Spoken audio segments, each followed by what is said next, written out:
નમસ્તે. જલસો પોડકાસ્ટના એક ઓર ફ્રેશ એપિસોડમાં આપનું સ્વાગત છે. આજે જે વિષય ઉપર સંવાદ સાધવાના છીએ એ મારા દિલની અંગત રીતે ખૂબ નજીક છે. આ શબ્દ કદાચ આ દેશમાં અત્યારે અતિશય ચર્ચાનો વિષય છે. હું વાત કરી રહ્યો છું ગાયની. હા, ગાય શબ્દ આ દેશ માટે અત્યારે અત્યંત ચર્ચાનો વિષય છે. હિન્દુ ધર્મમાં, સનાતન સંપ્રદાયમાં તેનું અનન્ય મહત્વ છે. તેને માતાની ઉપમા આપવામાં આવી છે. તેમાં 33 કરોડ દેવતાઓનો વાસ કહેવામાં આવ્યો છે. અને આ જ ગાયો રખડતી પણ આપણને ક્યારેક ટ્રાફિકમાં મળી જાય છે, ક્યારેક પ્લાસ્ટિક ખાતી જોવા મળે છે. અને બીજી બાજુ આપણે સાંભળતા રહીએ છીએ કે ગાયનું દૂધ પીવું જોઈએ, ગાયનું ઘી ઉપયોગમાં લેવું જોઈએ, ગાયના પંચગવ્યનો અનન્ય ઉપયોગ છે. આ બધી જ માન્યતા, આ બધી જ ચર્ચાની આસપાસ અને આરપાર સાચી હકીકત શું છે? ગાયનું દૂધ અને અન્ય પંચગવ્ય, ગૌમૂત્ર, ગોબર, આ બધું કેટલું ઉપયોગી છે?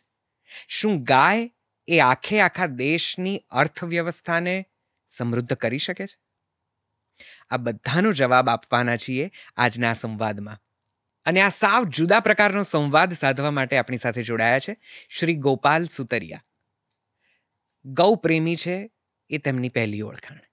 એ સિવાય ગૌ સંવર્ધન, ગૌપાલન, ગૌ સંશોધન, આ દરેક વિષયમાં તેમણે મહારત કેળવી છે. પ્રયોગો અને વિજ્ઞાનને સાથે જોડીને કેટલાય સંશોધન કર્યા છે અને કેટલાય નિષ્કર્ષ ઉપર આવ્યા છે. અને એ રીતે ગાયના ઉછેર, સંશોધન અને સંવર્ધનમાં અનન્ય ફાળો આપી રહ્યા છે. તેમની પાસેથી જાણીએ કે ગાયનું ખરેખર આપણા જીવનમાં શું અને કેટલું મહત્વ છે. આ સંવાદ છેક સુધી સાંભળજો. તમારી ઘણી બધી માન્યતાઓ અને ગેરમાન્યતાઓ બંને દૂર થશે. આપ સૌનું પણ સ્વાગત છે. પ્રેમ બહુ મોટી ભાષા છે. અચ્છા, એ વનસ્પતિ હોય, ગૌ માતા હોય કે મનુષ્ય હોય, બધા જ સમજે છે રાઈટ. કે એને પ્રેમ કરો, એના બચ્ચાને પૂરો ન્યાય આપો. જો સાચું કહો ને તો ગાય શહેરમાં નથી આવી ગઈ, ગાયની જગ્યામાં આપણે શહેર હોઈએ ગયું છે. આપણે ગૌ માતા છે, જો સગી માતા 1 વર્ષ દૂધ પીવડાવે, બાકીના 99 વર્ષ કોણ પીવડાવે? તો આપણે એને ફક્ત આર્થિક દ્રષ્ટિએ ન જોઈ શકાય. એ ધરતી માતા, ગૌ માતા દેવા જ બેઠી છે. એની સરખી રીતે સમજણ સાથેની સેવા કરો એટલે વરસી જ પડવાની છે. તો વિજ્ઞાન આટલું સરસ રોકેટ સાયન્સ પહોંચી ગયું છે ક્યાંયનું ક્યાંય. એક દૂધ આપણે સરખી રીતે ન પહોંચાડી શકીએ ગુણવત્તા સાથે. એટલે હું જૂનો બેઝ નથી છોડવા માંગતો, પણ આધુનિક વિજ્ઞાનને પણ સમજવું પડશે. અમે 9 વર્ષથી કોઈ ગૌ માતાને વેક્સિન નથી આપ્યું. અચ્છા, હા, આજે હું તમને કહું કે કેટલી વિષય થાય ને એ રાખતો હોય જાણે. વાહ. ખાલી ઘરમાં દરેક જગ્યાએ શાસ્ત્રોના ચોપડા ભરીને આપણે બેસી જઈએ અને આચરણમાં ન આવે તો ભગવાન રાજી થાય. ખેડૂત આંદોલન કરવાના થવાનું, મન નથી પોસાતું દૂધ. એ ઘરમાંથી ગાય નીકાળી જશે, કતલખાને જશે, એમને મૃત્યુ થશે, પાંજરાપોળ જશે, એના દોષી કોણ? એટલે હકીકત તો સુખદ અંત એવો હોવો જોઈએ કે બધાની વિન વિન સિચ્યુએશન હંમેશા હોવી જોઈએ. તમે દૂધ તો પીતા હશો, તમારા બાળકો દૂધ પીતા હશે, તો કોઈ દૂધ પીવડાવ્યું એને કાપીને ખાઈ શકાય, એનો વેપાર કરી શકાય. મારી વિનંતી છે કે હદીસમાં લખ્યું છે દૂધ શિફા છે, અમૃત છે, એનું માંસ છે ઝેર છે. દરેક જગ્યાએ ગૌ માતાનું અલગ છે. ચાલો તમને બીજું કાંઈ જ છોડી દો, કોઈ શાસ્ત્રો ને પુસ્તકોની વાત છોડો, જેનું દૂધ પીધું જેને મારી શકાય. એટલે ગાય માતાની તાકાત અમે જોઈ છે કે કેવી રીતે ક્યાંથી ઉતરતું હશે. પણ એની પાછળનું વિજ્ઞાન, એની પાછળનું આયુર્વેદ, એની પાછળની શ્રદ્ધા પક્ષ, બધી વસ્તુને આપણે જોડીને ગૌ માતાને અપનાવશું તો સાચું એને સન્માન મળશે. નમસ્તે ગોપાલભાઈ. નમસ્તે ભાઈ. જલસો પોડકાસ્ટમાં આપનું ખૂબ ખૂબ ખૂબ સ્વાગત છે. અને હું બહુ ઉત્સાહિત છું તમારી સાથે એવા એક વિષય વાત કરવા માટે જેના માટે લોકોમાં માન્યતાઓ, શ્રદ્ધાઓ તો ઘણી છે, ગેરમાન્યતાઓ પણ ઘણી છે. અને આજકાલ કદાચ આ શબ્દ પડે જરા જુદા પ્રકારની ચર્ચા થઈ જાય છે, વાતનો વિસ્તાર ક્યાંક જુદી જગ્યાએ પહોંચી જાય છે. આપ ગૌ સંસ્કૃતિ સાથે વર્ષોથી જોડાયેલા છો અને મને જેટલો આપનો અભ્યાસ છે એ પ્રમાણે આપ ગૌપાલનમાં કે ગૌ સંવર્ધનમાં આપનું બહુ વિશદ કામ છે. આપને તેની ખૂબ ઊંડી સમજણ છે.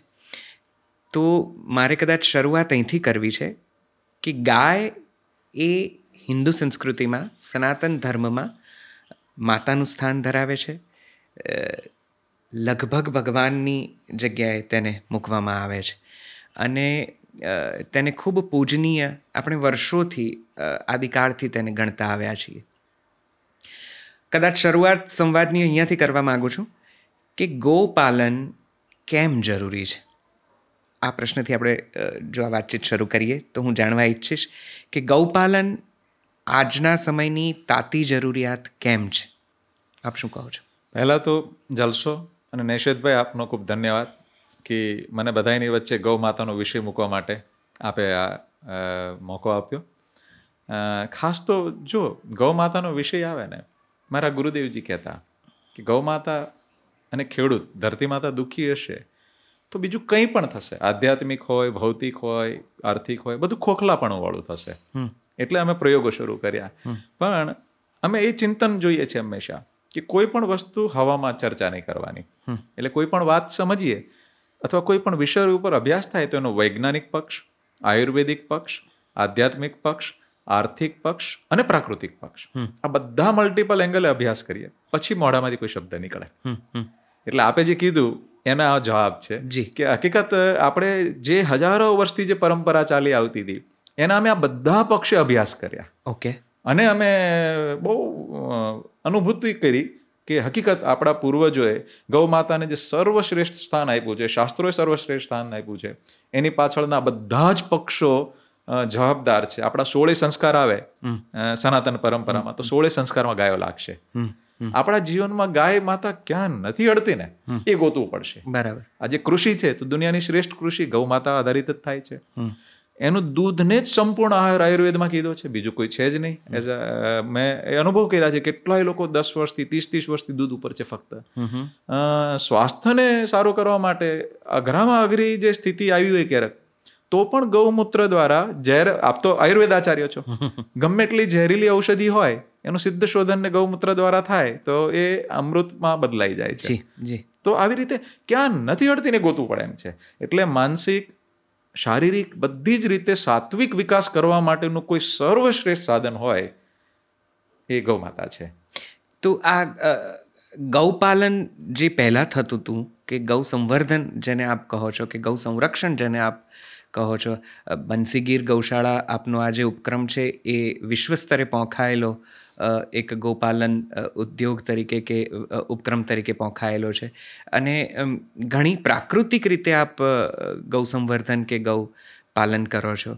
મને આ ગૌપાલનના જરાક સામાન્ય માણસને સમજાય એવા સીધા સાદા નીતિ નિયમો સમજાવો. બીજી બધી ગૌશાળાઓમાં ગાયનો ઉછેર કઈ રીતે થાય છે, આપને ત્યાં કઈ રીતે થાય છે? મેં આપના પુસ્તકોનો થોડોક અભ્યાસ કર્યો છે.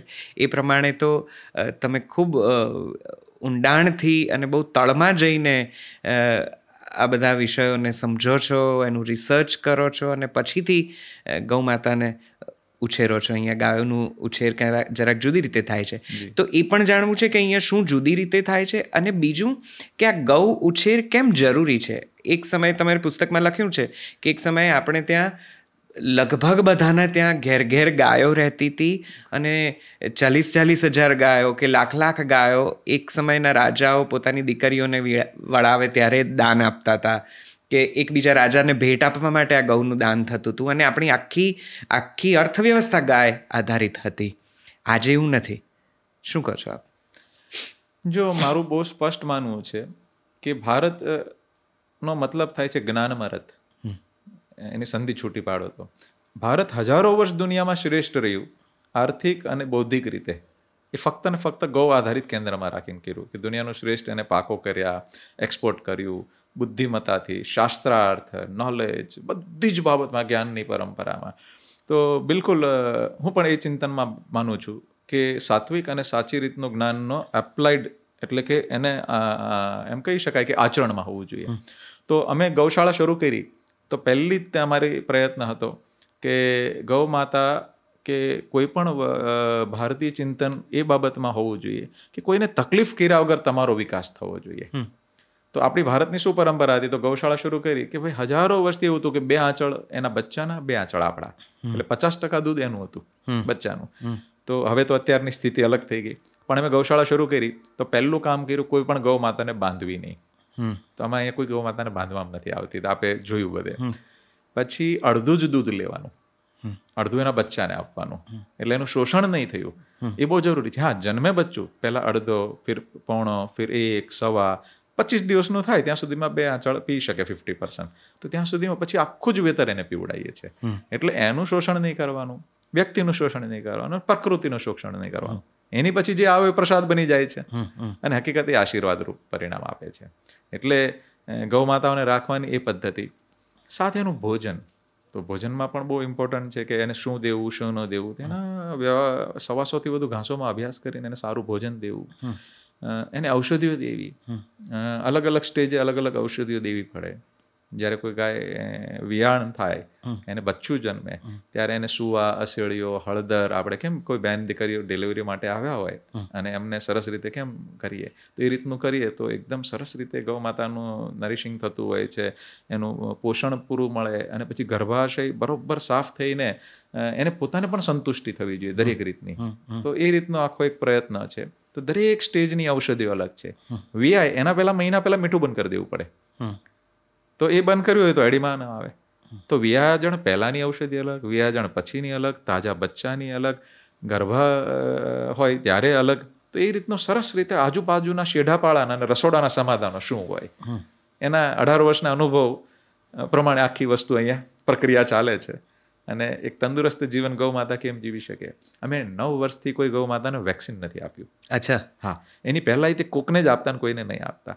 એટલે મનુષ્યની અંદર જેમ ઇમ્યુનિટી પર આયુર્વેદ કહે છે, એ રીતે અમે ગૌ માતામાં કર્યું. લંપીમાં જો કેટલું મોટી હાનિ થઈ હતી ગાયો, અહીંયા સિંગલ ડેથ લંપીથી નહોતું.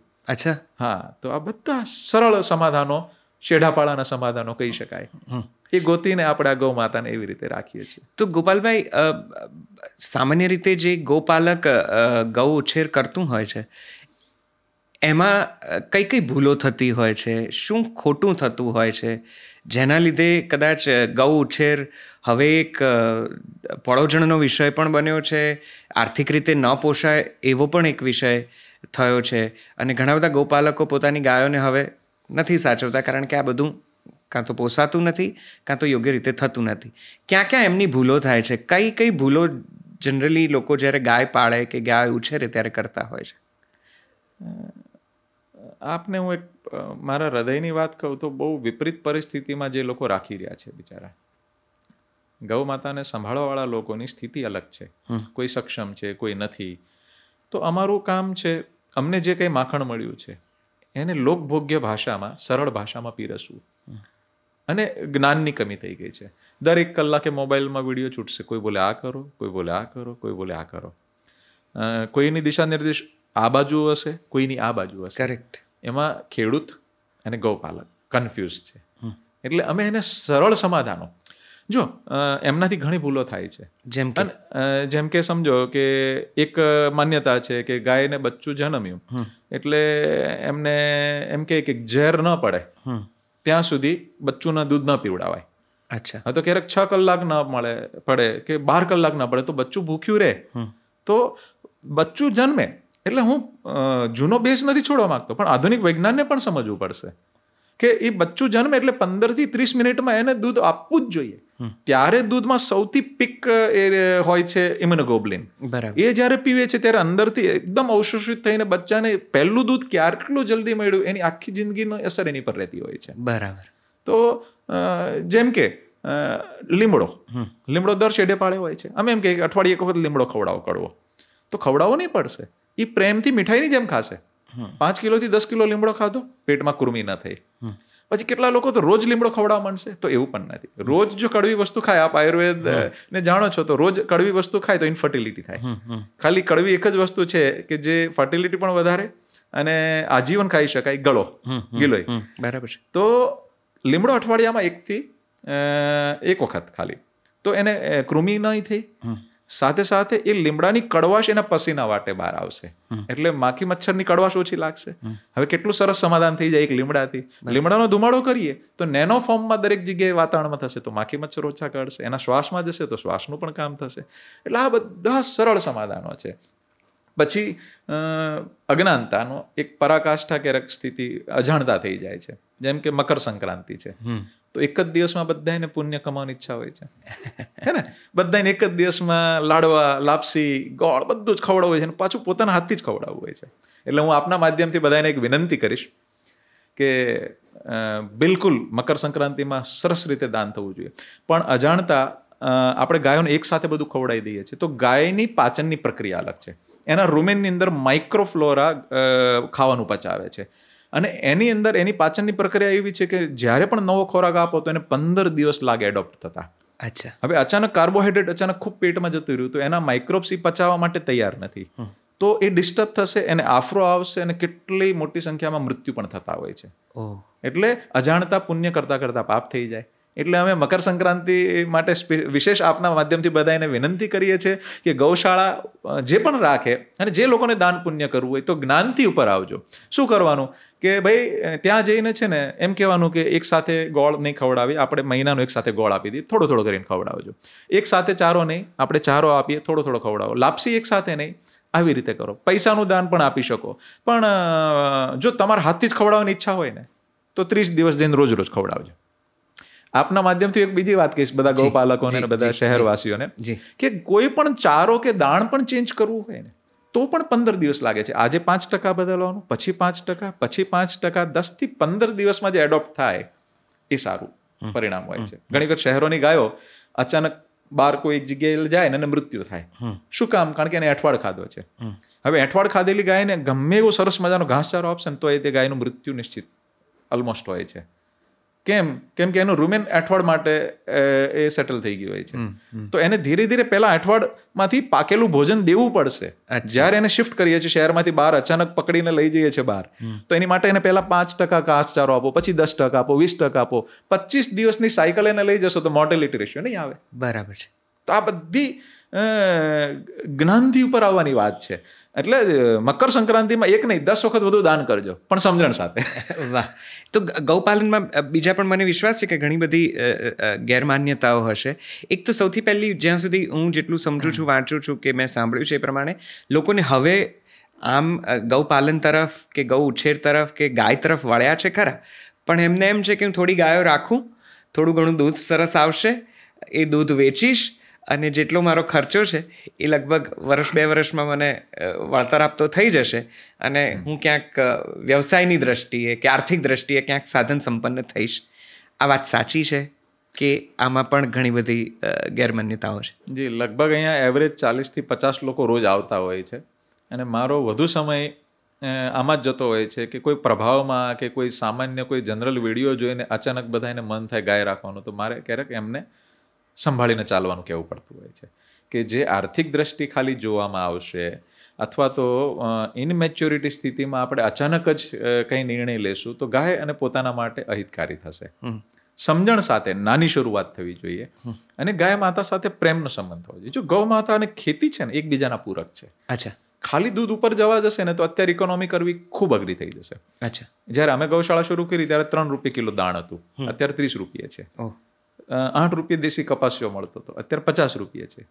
પછી જ્યારે એક મોટી એમ કહેવાય કે સ્થિતિ કેવી બનતી હોય છે, ભાવ સારો હોય છે ગૌશાળા શરૂ કરવા પાછળ કે ભાઈ શુભ લક્ષ્મી આવે, જો પોતાનું પણ સરસ થાય, ગાયને પણ રખાય ને પૈસા પણ મળે, એમનો ભાવ ખરાબ નથી હોતો. પણ આપના માધ્યમથી એ બધાને પણ મેસેજ આપીશ કે તમે 10 ગાય દૂધવાળી લીધી, અત્યારે 10 દૂધ આપે છે, પછી એનો ડ્રાય પીરિયડ આવશે, એનું બચ્ચું દૂધ પીતું બંધ થશે, એનો ખોરાકનો અલગ થશે, પછી કોઈ ગાય દૂધ દેતી બંધ થશે, કોઈને કોઈ તકલીફ થશે, કોઈ ઉંમરવાળી થશે, પછી એના મેલ આવ્યા, ફિમેલ્સ આવ્યા, એટલે ધીરે ધીરે એવી સ્થિતિ થાય કે ઘરમાં 1 જણ કમાવાળું હોય અને 5 જણ ખાવાની વ્યવસ્થા હોય, એવી પેટર્ન થાય. એટલે આજની ઇકોનોમી અલગ હોય, 5 વર્ષ પછીની અલગ હોય. એટલે આપના માધ્યમથી અમે જે સરસ સમાધાન કાઢ્યું છે કે આજથી હજારો વર્ષ આપણે ગાયો રાખી, કોઈ દિવસ આપણા બાપ દાદાને માથે પડી નહીં પડી, આ 2 જનરેશનને કેમ માથે પડી ગઈ? એ બધાને તો અવસર જ હતી, કેમ કે છાણ એની માટે મુખ્ય પ્રોડક્ટ હતી, દૂધ બાય પ્રોડક્ટ હતી. તો અમે એવી પ્રક્રિયાની અંદર જઈને એવી પદ્ધતિ શોધી કે 7 જ દિવસમાં યુરિયા, ડીએપી, પેસ્ટિસાઇડ્સ બંધ થઈ જાય, કેમિકલ જેટલું એનાથી દોઢું ડબલ 3 ગણું ઉત્પાદન પણ મળે અને ખેડૂતો દૂધ કરતાં ઘણા બધા વધુ પૈસા છાણ દ્વારા એના ખેતી દ્વારા મેળવી શકે. તો આ પદ્ધતિ દ્વારા અમે એવા આદિવાસી બંધુઓ અને પણ અમે એમ કીધું કે મિત્ર, તમે ગાયને પ્રેમથી રાખો, પ્રેમ બહુ મોટી ભાષા છે. અચ્છા, એ વનસ્પતિ હોય, ગૌ માતા હોય કે મનુષ્ય હોય, બધા જ સમજે છે રાઈટ. કે એને પ્રેમ કરો, એના બચ્ચાને પૂરો ન્યાય આપો, એને હાથ ફેરવો, એને નામથી બોલાવો. જેમ કે બધી ગૌ માતાઓના નામ છે, જેનું નામ બોલી દૂધ દેવા બહાર આવે. 10 દિવસનું બચ્ચું નામથી બહાર આવે છે. અરે વાહ. બરોબર છે, ઈશ્વરી તત્વ છે. 10 દિવસના અમે શું ટ્રેનિંગ દેવાના? બરોબર છે. તો એ આદિવાસી ભાઈએ એનો પ્રેમ કર્યો, એમને 2 આંચળ એના બચ્ચાને પીવડાવ્યા અને એમને છાણનો સરસ રીતે ઉપયોગ કર્યો. એમના ઘરમાં 6 મહિનામાં બરકત આવી ગઈ. વાહ. એટલે ગાય માતા અને ખેતી, ધરતી માતા, એ બંને એકબીજાના પૂરક સમજીને જો ચાલીશું તો ક્યારેય પાછું પડવાનું નહીં થાય. અને સમજણ સાથે શરૂ કર્યા પહેલા 10 વખત ચિંતન કરો. અમે ગૌશાળા શરૂ કરી એની પહેલા 6 મહિનામાં હું 1.5 લાખ કિલોમીટર ફર્યો હતો ગુજરાતમાં. ઓહો.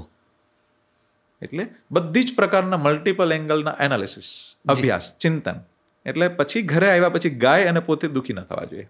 તો માત્ર ગાય રાખી દેવાથી કે થોડીક ગાયોના ઉછેરથી કે માત્ર થોડી ગાયોના પાલનથી કે પોષણથી એકદમ આર્થિક રીતે સદ્ધર થઈ જવાતું નથી. એ ખોટી માન્યતા છે, અથવા તો એ રીત ખોટી છે, એ વિચારે ખોટો છે.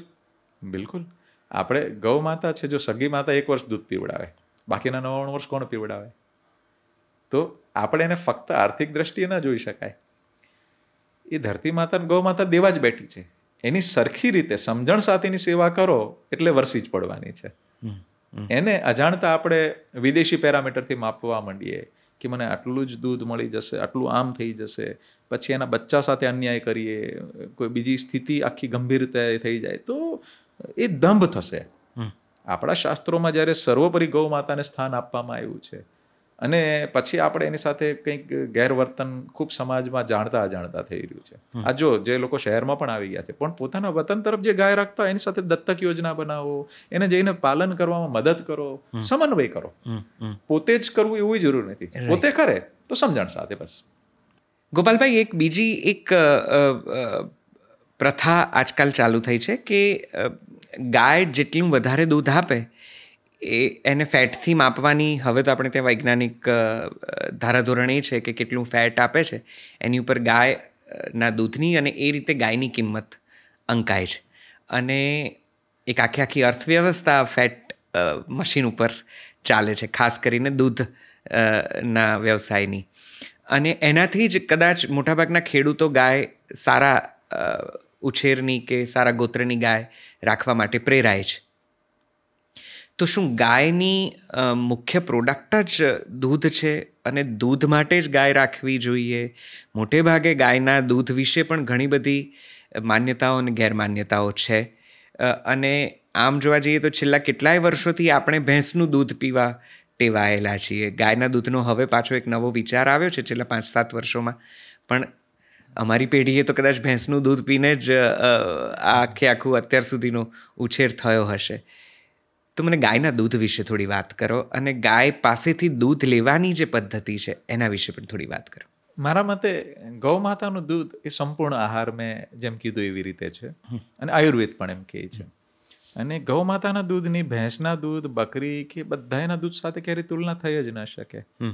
એ બધાનો આયુર્વેદમાં રેફરન્સ છે, પણ અલગ અલગ રોગો અને અલગ અલગ તકલીફ માટે.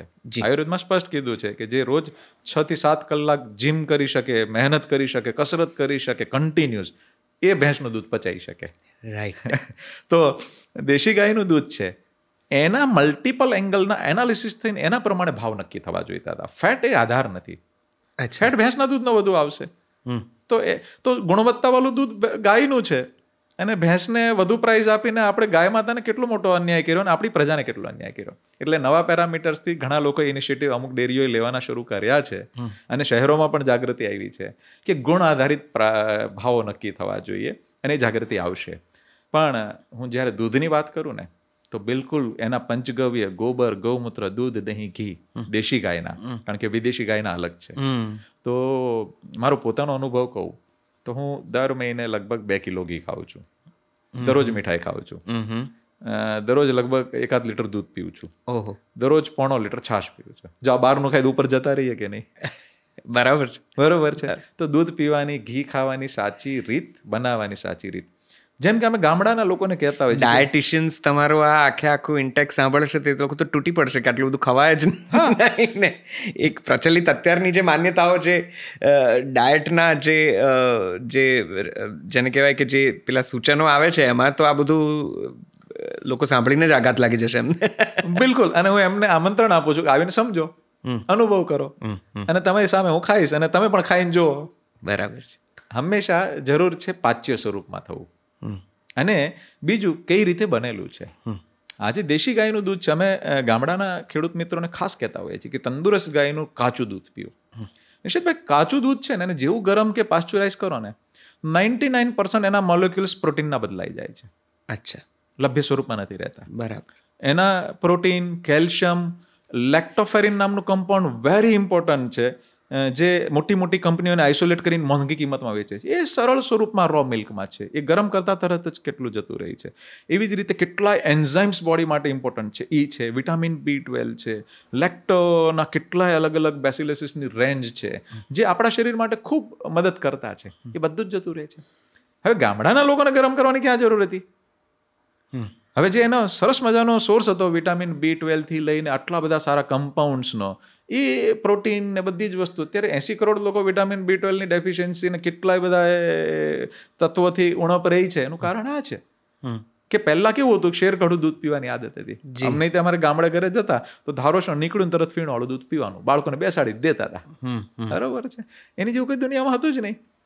તો શહેર માટે બરોબર છે, અલગ વ્યવસ્થા છે, પણ એની માટે હું વૈજ્ઞાનિક મિત્રોને કહીશ તમે સંશોધન કરો. એમના ગુણ ઘટ્યા વગર એવી પદ્ધતિ ગોતો. વિજ્ઞાન આટલું સરસ રોકેટ સાયન્સ પહોંચી ગયું છે ક્યાંયનું ક્યાંય. એક દૂધ આપણે સરખી રીતે ન પહોંચાડી શકીએ ગુણવત્તા સાથે, તો એના રિસર્ચ થવા જોઈએ કે ગુણવત્તા સાથે બધાને બધી વસ્તુ મળવી જોઈએ. ઘી છે તો એનું વલોણું થવું જોઈએ. વલોણું થાય અને પછી એના મોલિક્યુલ્સ અલગ હોય છે. તો ઓમેગા 3, ઓમેગા 6 આ લોકો બધાએ માછલીના તેલમાંથી 25,000 રૂપિયા લીટર કેપ્સ્યુલ વેચાય છે, તો 2 ચમચી ઘીમાં છે. પણ એ ઘી ખાવું કેવી રીતે મેટર કરે છે, દૂધ ખાવું કેવી રીતે મેટર કરે છે, અમે બહુ સ્પષ્ટ માનીએ છીએ અજાણતા અભ્રંશ ખૂબ થયો છે. જેમ કે દૂધને કોઈ પણ ફળ સાથે ન જામે. એક જ ફળ કેરી, એ પણ મીઠી હોય તો, નહીં તો વિરુદ્ધાહાર થઈ જાય. દૂધને કોઈ શાક સાથે ન જામે. એક જ શાક પરવળ, એ પણ ઘીમાં બન્યું હોય અને ખટાશ ન નાખી હોય તો. દૂધને રોટલીમાં પણ જો સાંધવ નમકથી બનાવ્યું હોય તો જ ચાલે. સામુદ્રી નમક સાથે વિરુદ્ધાર થાય. હવે કેટલા લોકો પાલન કરે છે આનું? અજાણતા આપણા અસલ જ્ઞાનથી આપણે દૂર થઈ ગયા. હું એ રીતે પાલન કરું છું ને મને ખૂબ આનંદ આવે છે. અને એટલે દૂધને સાચી રીતે ખાવાની પદ્ધતિ, સાચો સોર્સ નથી, અને પછી આખો સમાજ દૂધને બ્લેમ કરે છે કે આમ. એ થોડુંક પણ ઠીક નથી. વેગેનિઝમ વાળા પણ દૂધ ઉપર બ્લેમ કરે કે આમ, પણ આપણી ભારતીય પરંપરા તો એ હતી જ નહીં. તો ડિમાન્ડ એન્ડ સપ્લાયનો થંબ રૂલ છે ને, પાલન કરો. કે ડિમાન્ડ એવી ક્રિએટ કરો કે બચ્ચાને પૂરું દૂધ આપીને ભલે અમે પૂરા ચૂકવશું. આવી રીતે રાખો ને ગૌશાળા વાળા મિત્રો, અમે તમને પૂરા ચૂકવશું. તો રાખતા થાય કે નહીં? એટલે ક્યારેય આપણે શોષણ કરવાની તો પદ્ધતિ જ નહોતી. આ જ ગાયને તમે જંગલમાં મૂકી જો 15 લીટર વાલી છે, 3 લીટર આપશે. તો એને જે બચ્ચાને 3 લીટર મળવાનું હતું, વેગેનિઝમનો હંમેશા તર્ક હોય છે જી કે એના બચ્ચાનું દૂધ આપણે લઈ લઈએ. કરેક્ટ, બરોબર છે. પણ અમે એમ કહીએ છીએ કે આપણે તો અડધા દૂધની જ પરંપરા હતી, એ પાછી ચાલુ કરાવો ને. તમારામાં એકદમ ક્ષમતા અને હિંમત હોય તો કહો ગોવાળને કે જા બચ્ચાને પૂરા પીવડાવે છે ને પૈસા આટલા બધું લઈ લો. હવે એ જ ગાય જ્યારે ઘરે દૂધ આપે છે તો 10 થી 15 આપે છે. જો જંગલમાં હશે તો 3 આપશે. અને એ 3 લીટર દૂધ બચ્ચાને મળશે, પણ બચ્ચાની સેફટી તો બી નથી. કોઈ પણ જંગલી જાનવર આવીને ખાશે, એનું મૃત્યુ થશે, એને તરત કૃમિ ખૂબ વધતા હોય દૂધ પીતા હોય એટલે ઘરે એકબીજાને મા દીકરાનો સંબંધ હતો. બરાબર છે. માં જેમ ગાય આપણને બધું આપતી અને આપણે એને માં જેમ સાચવતા હતા. એ જે પરંપરા હતી, એટલે વેગિનિઝમ વિદેશ માટે બરોબર છે, જે ક્રુઅલ્ટી ને બધું કરે છે. આપણી પરંપરા અલગ હતી અને દૂધ એક સંપૂર્ણ આહાર છે. એનાથી દૂર જઈને ક્યારેય કોઈ એટલું સરસ ડેવલપ નહીં થઈ શકે.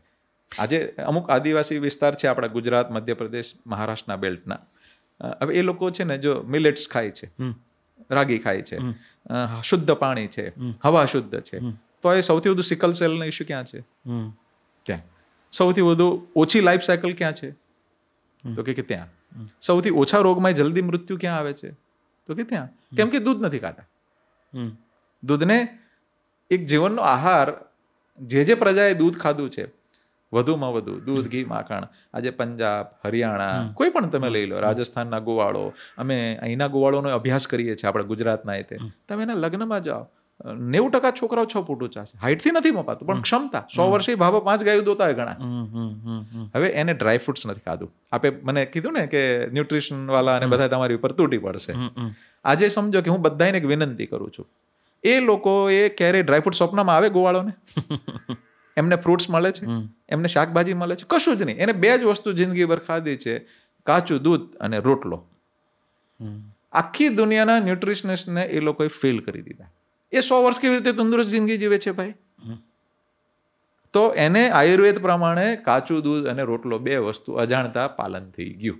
એટલે આયુર્વેદમાં એક ટર્મ છે ઓક્સાત્મ્ય, કે જે તમે વર્ષોથી તમે કદાચ ખાવા પીવાને ટેવાયેલા હો, શરીર એને એટલી સુંદર રીતે સ્વીકારી લે છે, એ ચાહે કે થોડોક વિરુદ્ધાહાર હોય તો પણ એ તમને નડતો નથી. તો દૂધ જે તમે ઉદાહરણ આપો છો એનું ખાલી હું એક સામે મારો પક્ષ એ રીતે મૂકવા માગું છું, કારણ કે વર્ષોથી દૂધ જ પીવે છે એટલે એમને દૂધ બહુ જ ગુણકારી સાબિત થયું છે. પણ જે કદાચ દૂધ નથી પીતા એ હવે કદાચ આ દૂધ શરૂ કરે તો એને પણ એટલું જ ગુણકારી સાબિત થાય. જી બિલકુલ, એને ગ્રેજ્યુઅલી કરવાનું કોઈ પણ વસ્તુ. જેમ મેં ગૌ માતાની વાત કરીને, એવી જ રીતે આપણે કોઈ પણ વસ્તુ શરૂઆત કરવી હોય તો ધીમે ધીમે ધીમે ધીમે એને સમજણપૂર્વક કરવાની. એટલે જે એના નિયમ પ્રમાણે લેશે ને તો બિલકુલ એને ફાયદો સરસ રીતે ધીરે ધીરે કરતા થશે. બિલકુલ. તો આ ગાય દોહવાના પણ કોઈ નિયમો છે? તમે એનો વારંવાર એનો ઉલ્લેખ કરી રહ્યા છો, તો એ શું નિયમો છે જે જનરલી સામાન્ય ગોવાળ નથી પાળી શકતો કે નથી ફોલો કરી શકતો? એ કયા નિયમો છે? જો, એક તો પહેલા શાંત વાતાવરણ જોઈએ અને એને પ્રફુલ્લિત મન જોઈએ. જેવું ગાયને આપણે પાણીથી એને સાફ સફાઈ કરીએ આંચળ, એટલે અહીંયા એના માથાથી ઓક્સિડેશન રિલીઝ થવાનું ચાલુ થાય. અચ્છા. અને એનું બચ્ચું એને જ્યારે મોઢું અડાડીને દૂધ પીવાનું શરૂ કરે, એના એક્ઝેક્ટ 40 સેકન્ડથી 1 મિનિટમાં દોવાનું શરૂ કરવું જોઈએ. એને પહેલાં દોશે તો એ દૂધ ઓછું આવશે. પછી જેવું ઓક્સિડેશન રિલીઝ એકદમ ફૂલ ફ્લેજમાં થઈ જશે, રસાયણ છૂટે સરસ મજાનું, અને એ દૂધ આવે અને 5 મિનિટમાં દોવાઈ જવું જોઈએ. 6થી 7મી મિનિટ પછી એ ઓક્સિડેશન ત્યાંથી રિલીઝ થવાનું ઓછું થઈ જશે. ઇન બિટવીન જો કોઈ ગુસ્સો કર્યો, બૂમ બરાડા કર્યા, એને ડરાવી, તો એડ્રેનલ નામનું રસાયણ છૂટશે. એ ભયમાં આવશે અને દૂધ પાછું ચડાવી શકે. દેશી ગાયની તાકાત છે કે જો એના 20 લીટર દૂધ છે અત્યારે ભરેલું, એ ધારે તો 200 ગ્રામ આપીને બંધ કરી શકે. અને 1 ટાઈમની 2 ટાઈમની આખું લેક્ટેશન તરત જ સુકાઈ શકે. પછી પોતે હેરાન થાય અને આખું વેતર જતું રહે. એટલે ગૌ માતા સાથે પ્રેમનો સંબંધ બાંધવાનો. એટલે અમે હંમેશા કહેતા હોય છે કે બચ્ચું એક બાજુ 2 આંચળ અમારે ત્યાં પીવે અને 2 આંચળામાં એક બાજુ દોતા હોય છે. એટલે એને એકદમ શાંતિતા મળવી જોઈએ, એને આનંદ થવો જોઈએ, વચ્ચે કોઈ જાતના ડિસ્ટર્બન્સ ન થવા જોઈએ. એક કલા છે. એને વધુમાં વધુ કેવી રીતે આપણે પ્રેમ સભર રાખી શકીએ એ પ્રેમથી દૂધ આપતી હોય છે. એટલે દોહનનો મુખ્ય નિયમ એ છે કે 2 આંચળ એના બાળકના છે અને બીજા 2 આંચળ આપણે એનું દૂધ વાપરી શકીએ છીએ, જે મોટાભાગના ગૌશાળાઓમાં નથી ફોલો થતું. એક વખત દૂધ આવવાની એમને ખબર પડે કે ગાય સરસ દૂધ આપી રહી છે તો એ 4 આંચળથી દૂધ લેતા હોય છે. અને એ ક્રુએલ્ટી છે, એ એને આપ પાપ ગણો છો? ના, જો એમની પરિસ્થિતિ આવી છે એટલે હું હંમેશા એમને શાંતિથી સમજાવતો હોઉં છું કે ભાઈ જુઓ, અમારી ત્યાં 2 આંચળ ધાવે છે તો એના પરિણામ શું મળે છે. તો કંઈક સમજો કે જનરલી થોડુંક જ પીવડાવીને લેતા હોય છે, એનું બચ્ચું નાનું રહેતું હોય, જલ્દી વિકાસ નથી થતો. આપણે ત્યાં વિકાસ એટલો સરસ હોય છે કે જનરલ 3 થી 4 વર્ષ પછી પહેલું બચ્ચું આપે કોઈ ગાય. અહીંયા વિકાસ જ એટલો સરસ થઈ જાય છે એની માનું દૂધ મળ્યું હોય એટલે, કે એ લગભગ 2 થી 2.5 વર્ષની વચ્ચે બી આવી જાય છે. એટલે એને જે પીધું તું વહેલા આવીને આપી દીધું. બરાબર. બીજું, જ્યારે પ્રેમથી દૂધ પીવે છે ને ત્યારે ઓક્સિડેશન રિલીઝ થાય છે, પારહો પ્રેમથી મૂકે છે એટલે દૂધ રિલીઝ થાય છે. આપણે મનુષ્યમાં કોઈ માતા છે એના બાળકને 6 મહિના પછી દૂધ પીવાનું બંધ કરે તો સુકાઈ જાય, 1.5 વર્ષ ચાલુ રહે તો ચાલુ રહે. એના હોર્મોન એની સાથે જોડાયેલા છે. બરાબર છે. બરાબર છે. એવી રીતે આને પણ જ્યારે બચ્ચું પ્રેમથી દૂધ પીવે છે ને તો લેક્ટેશન પીરિયડ જે છે એ 4 મહિના 6 મહિનાની 9-10 મહિના થતા અમે જોયેલો છે. એટલે અમારે 80% ગાયને અમારે બંધ કરવી પડે, એ બંધ નથી થતી. અને કદાચ આ નિયમો પાળો તો કદાચ તમને ગૌપાલન થોડું આર્થિક રીતે સમૃદ્ધ કરી શકે. બિલકુલ. અને બીજું એક વાત હું જોડવાનો પ્રયત્ન કરીશ. જી બિલકુલ. કે એ ખેડૂત મિત્રો, એ ગૌપાલકો, કારણ કે એ લોકોને ખૂબ તકલીફ છે પાલન કરવામાં, ખૂબ ખર્ચ આવે છે, એટલે એ લોકો વધુ દૂધ દોવાનો પ્રયત્ન કરતા હોય છે. એટલે હું શહેરવાળા મિત્રોને હું વિનંતી કરીશ, શહેરવાળા પરિવારોને, કે તમારી નજીક જે ગાય રાખતા હોય, તમે ડિમાન્ડ એન્ડ સપ્લાયના થંબ રૂલને ત્યાં એપ્લાય કરો. તમે ત્યાં જઈને મળો એમને કહો કે તમે મને એક સરસ મજાનો વિડીયો કરીને દેખાડજો કે એનું બચ્ચું પ્રેમથી પીવે છે. તમે અત્યારે દૂધના ભાવ 60 લો છો ને, ચાલો 100 લઈ લો. એના બચ્ચાને પૂરું આપીને મને આપો તો મને પ્રસાદ લાગશે. તો કાલે ગોળ નહીં કરે. એટલે એક પક્ષનો ન્યાય નહીં, બધા પક્ષે બધા સમાજની જવાબદારી છે કે એના બચ્ચાનું પાલન થાય. પણ આ વાત બહુ સુંદર છે, બહુ પ્રભાવિત કરી જાય એવી છે, પણ ઘણી અઘરી છે કદાચ અમલમાં મૂકવામાં. હું જો સામાન્ય માણસ તરીકે વિચારું તો મને બહુ ઈચ્છા છે કે હું એક શાંત ચિત્તે સંતોષ જેને મનમાં વ્યાપ્યો હોય એવી ગાયનું દૂધ પીવું મારા ઘરમાં. પણ એ વ્યવસ્થા મારે શોધવી ક્યાં? મારે ત્યાં તો કદાચ હવે જે ગાયનું દૂધ જે ડેરીમાંથી આવે છે ને હવે જેના પ્રચાર પ્રસાર વધ્યા છે એ ડેરીમાંનું દૂધ આવી જાય છે. પંચગવ્યમાં પણ એનું જ ઘી કે એનું જ માખણ કે એવું હવે વેચાવાનું શરૂ થઈ ગયું છે. તો મારે એક આ શુદ્ધિ સાથે લેવાયેલું અને શુદ્ધ મન સાથે લેવાયેલું જો આ દૂધ લેવું હોય તો મારે શું કરવું પડે? મારે શહેરના એક નાગરિક તરીકે હું ક્યાં જઉં, ક્યાં મને મળે? એની માટે છે ને, જો આ હજારો વર્ષની સરસ પરંપરા થોડાક વર્ષમાં તૂટી ગઈ. હવે એને પાછી આવતા થોડી વાર લાગશે. એટલે એક શરૂઆત કરવાની કે નજીક આપની કોઈ ગૌશાળા હોય ત્યાં જઈને કોઈ ગૌ માતાઓને મળો. ભલે 5-10 ગૌશાળા વિઝિટ કરો આપને જ્યાં ઠીક લાગે ત્યાં. એમને વિનંતી કરો કે ભાઈ આવી રીતે મને દૂધ જોઈએ છે, તમે પૂરા ચૂકવી દો. અને એને પોતાની દૂધ પીવડાવવાની મજા આવશે એના બાળકને. રાઈટ. એટલે એક શરૂઆત તો કરીએ, અને શરૂઆત કરશો એવી જેવી ડિમાન્ડ આવશે એવી સપ્લાય ચાલુ થશે ગ્રેજ્યુઅલી. જી. અને મને લાગે છે કે મૂળે તો માતા ખુશ હશે તો એના બાળકો પણ ખુશ થશે ને એ જ કદાચ આર્થિક સમૃદ્ધિ અથવા તો સામાજિક સમૃદ્ધિનો કદાચ એ રસ્તો છે. કેમ કે અત્યારે છે ને, જો ઓક્સિટેશનના ઇન્જેક્શનો આપીને જે દૂધ લેવામાં આવે છે એ છે ને, કોઈ પણ વસ્તુ આર્ટિફિશિયલી જ્યારે કરવામાં આવે છે તો એના રેસિડ્યુઝ એના દૂધમાં આવતા હોય છે. અને અત્યારે યંગ જનરેશનના નાના બાળકોને જે હોર્મોન ઇમ્બેલેન્સ થઈ જાય એનું કારણ આ છે. જ્યારે તમે આવી ડિમાન્ડ કરશો તો તમને સરસ સાત્વિક રીતે મળેલું, પ્રેમથી મળેલું દૂધ મળશે તો એ હોર્મોનને ઇમ્બેલેન્સ કરશે જ નહીં. હે ને? એક આખી ચેઇન છે, રાઈટ, જેને આપણે મૂળથી ઠીક કરીએ. ગોપાલભાઈ, ગાયના દૂધ અને ભેંસના દૂધમાં મુખ્ય તફાવત શું છે? કારણ કે ગાયના દૂધનું તો પ્રચલન જાણે કે છેલ્લા 2-4 વર્ષોથી શરૂ થયું છે ને હવે ડેરીના જે ઉદ્યોગો છે કે જે લોકપ્રિય ડેરીઓ છે એ પણ એ બધા ગાયના દૂધ ઓફર કરતા થયા છે. અને એમાં પણ પેલું A2 ને એવું બધું આવે છે. તો અને સામાન્ય રીતે મેં કીધું પહેલાં પણ કે અમે બધા ભેંસનું દૂધ પીને મોટા થયેલા લોકો છીએ. તો ગાયના દૂધ અને ભેંસના દૂધમાં મુખ્ય તફાવત શું છે? જો એક તો પહેલાં હું સરસ ક્લેરિટી કરવાનો એક પ્રયત્ન કરું છું કે A2ની પરિભાષા ખૂબ ચાલી બધી. તો A2 એ પરિભાષા સાચી પરિભાષા નથી. હવે A2 છે એ બકરીમાંય આવે છે ને ભેંસમાંય આવે છે. A2 ને A1 નો જે ડિફરન્સ હતો એ વિદેશી ગાય ને દેશી ગાયનો ડિફરન્સ હતો. એટલે આ A2 ને A1 છે શું? હા, A1 A2 એક પ્રોટીનનો એક પાર્ટ છે જે દેશી ગાય અને વિદેશી ગાયને ડિફર કરે છે. A1 છે એ હાનિકારક થાય છે, એ સાયન્ટિફિકલી પ્રૂવ થતું જાય છે, અને A2 છે એ ફાયદાકારક છે. પણ દેશી ગાયમાં A1 A2 નું કોમ્બિનેશન હોય છે, એ ક્યારેય નુકસાન નથી કરતું. અને એવી જ રીતે ખાલી એ પરિભાષા ઠીક નથી, કારણ કે A2 બકરી એમને ભેંસમાં હોય છે, તો A2 તમે કેવી રીતે પરિભાષા ઠીક સમજી શકો? તો એક સર્વાંગી એનાલિસિસ, એને પરિમાણ એવી રીતે હોવા જોઈએ કે એની અંદર સેરિબ્રોસાઇડ છે, પ્રોટીનનું શું છે, અંદર વિટામિન B12 કેવું છે, અંદર ગોલ્ડના પાર્ટિકલ્સ છે દૂધની અંદર સુવર્ણના તત્વો જે આપણે કીધેલા છે, ગોબરમાં અમે જોયું, ગૌમૂત્રમાં જોયું. ભાઈ અમે 300 ગાયોના ગૌમૂત્ર સેપરેટ એનાલિસિસ કરાયા. તો દેશી ગાયમાં કંઈક એવી કુદરતી આશીર્વાદ છે કે એ કંઈ ને કંઈ પ્રક્રિયા કરીને એના રેસિડ્યુઝ નેનો ફોર્મમાં, આપણે આયુર્વેદની અંદર ગોલ્ડને સૌથી મહાઔષધિમાંથી કીધું સુવર્ણ ભસ્મ.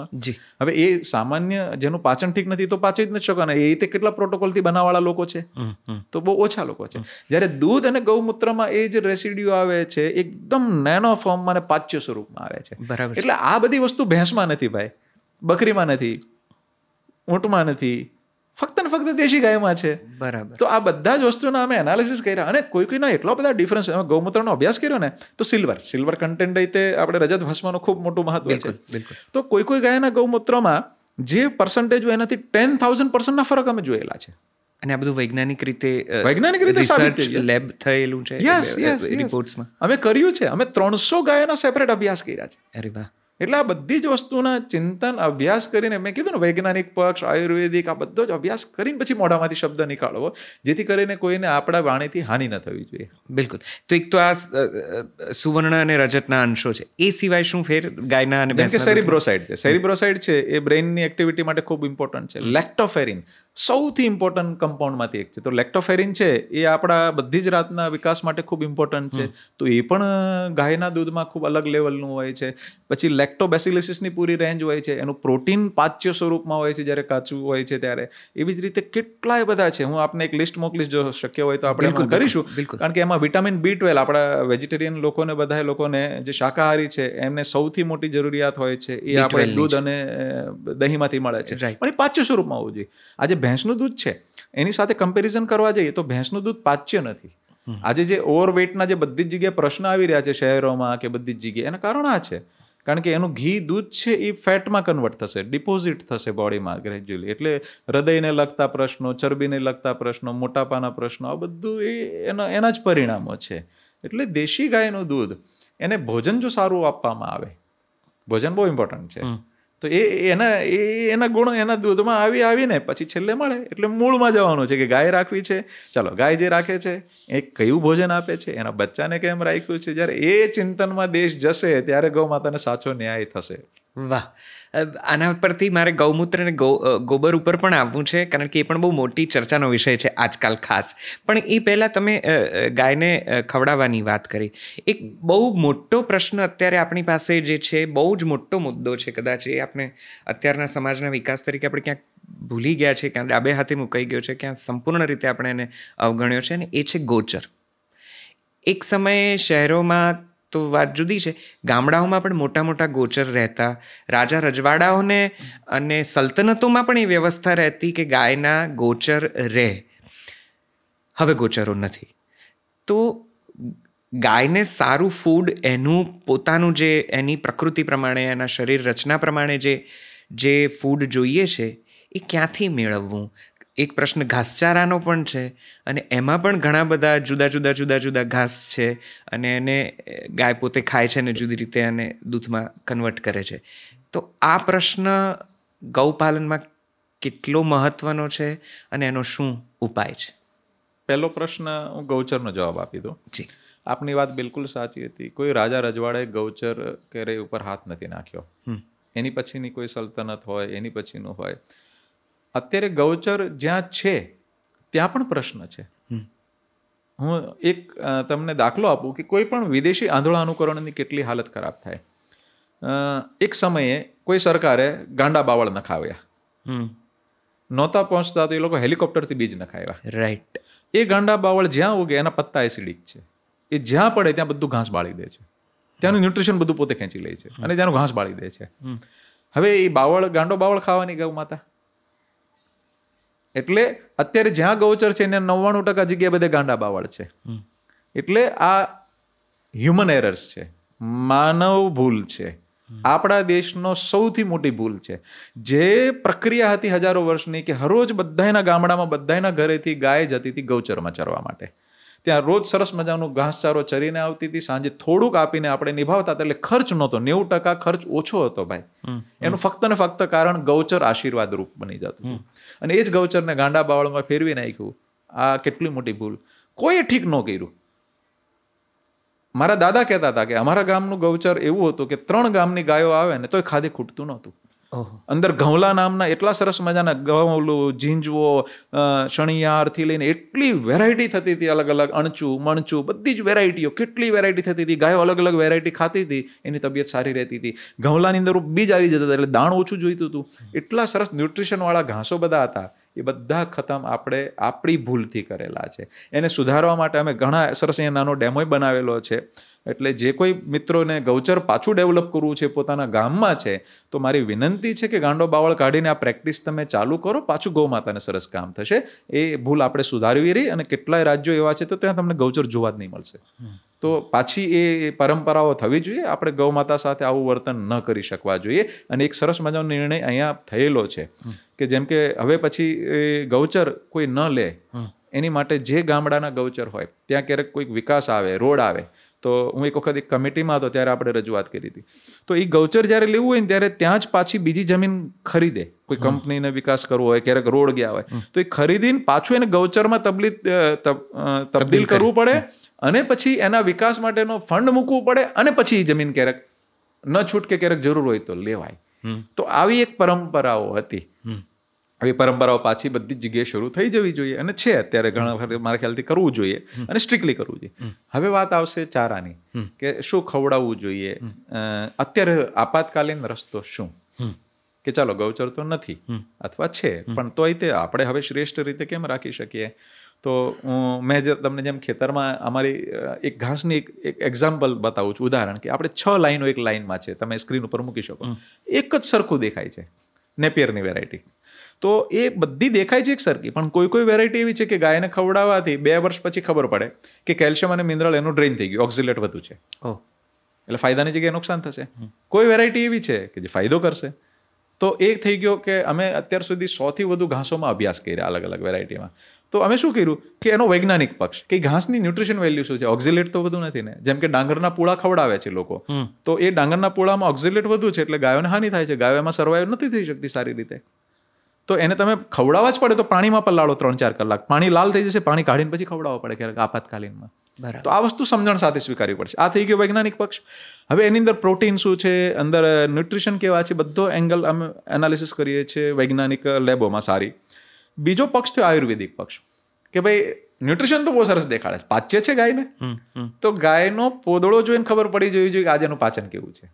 અમે ખેડૂતોને શીખવાડીએ છીએ ટ્રેનિંગ માટે આવેલા. અચ્છા, બરોબર છે, કે એનું પાચન કેવું રહ્યું, એની તબિયત કેવી રહી, એનું દૂધ કેવું રહ્યું, એની દૂધની ગુણવત્તા કેવી રહી ખાધા પછી, એ દૂધ પીને એના બચ્ચાનું સ્વાસ્થ્ય કેવું રહ્યું, એની પોતાની ફર્ટિલિટી કેવી રહી. 2-5 વર્ષનો અભ્યાસ થાય કે આયુર્વેદિક પક્ષ. ચાલો હવે ઠીક છે. હવે ત્રીજો આવ્યો આર્થિક પક્ષ. ભાઈ બહુ સારું ન્યુટ્રિશન છે પણ ઇકોનોમી થવી જોઈએ ને. રાઈટ. તો એ અમે ઘાસનો અભ્યાસ કર્યા, જે સારામાં સારા વેરાયટી હતા, જેના ન્યુટ્રિશન સારા હતા, આર્થિક વ્યવસ્થા, એને 50 પૈસે જ કિલો પડે. ઓહો. તો એવી વેરાયટી અમે ખેડૂતોને નિઃશુલ્ક આપીએ છીએ. પછી ચોથો પક્ષ પ્રાકૃતિક પક્ષ ને આધ્યાત્મક પક્ષ.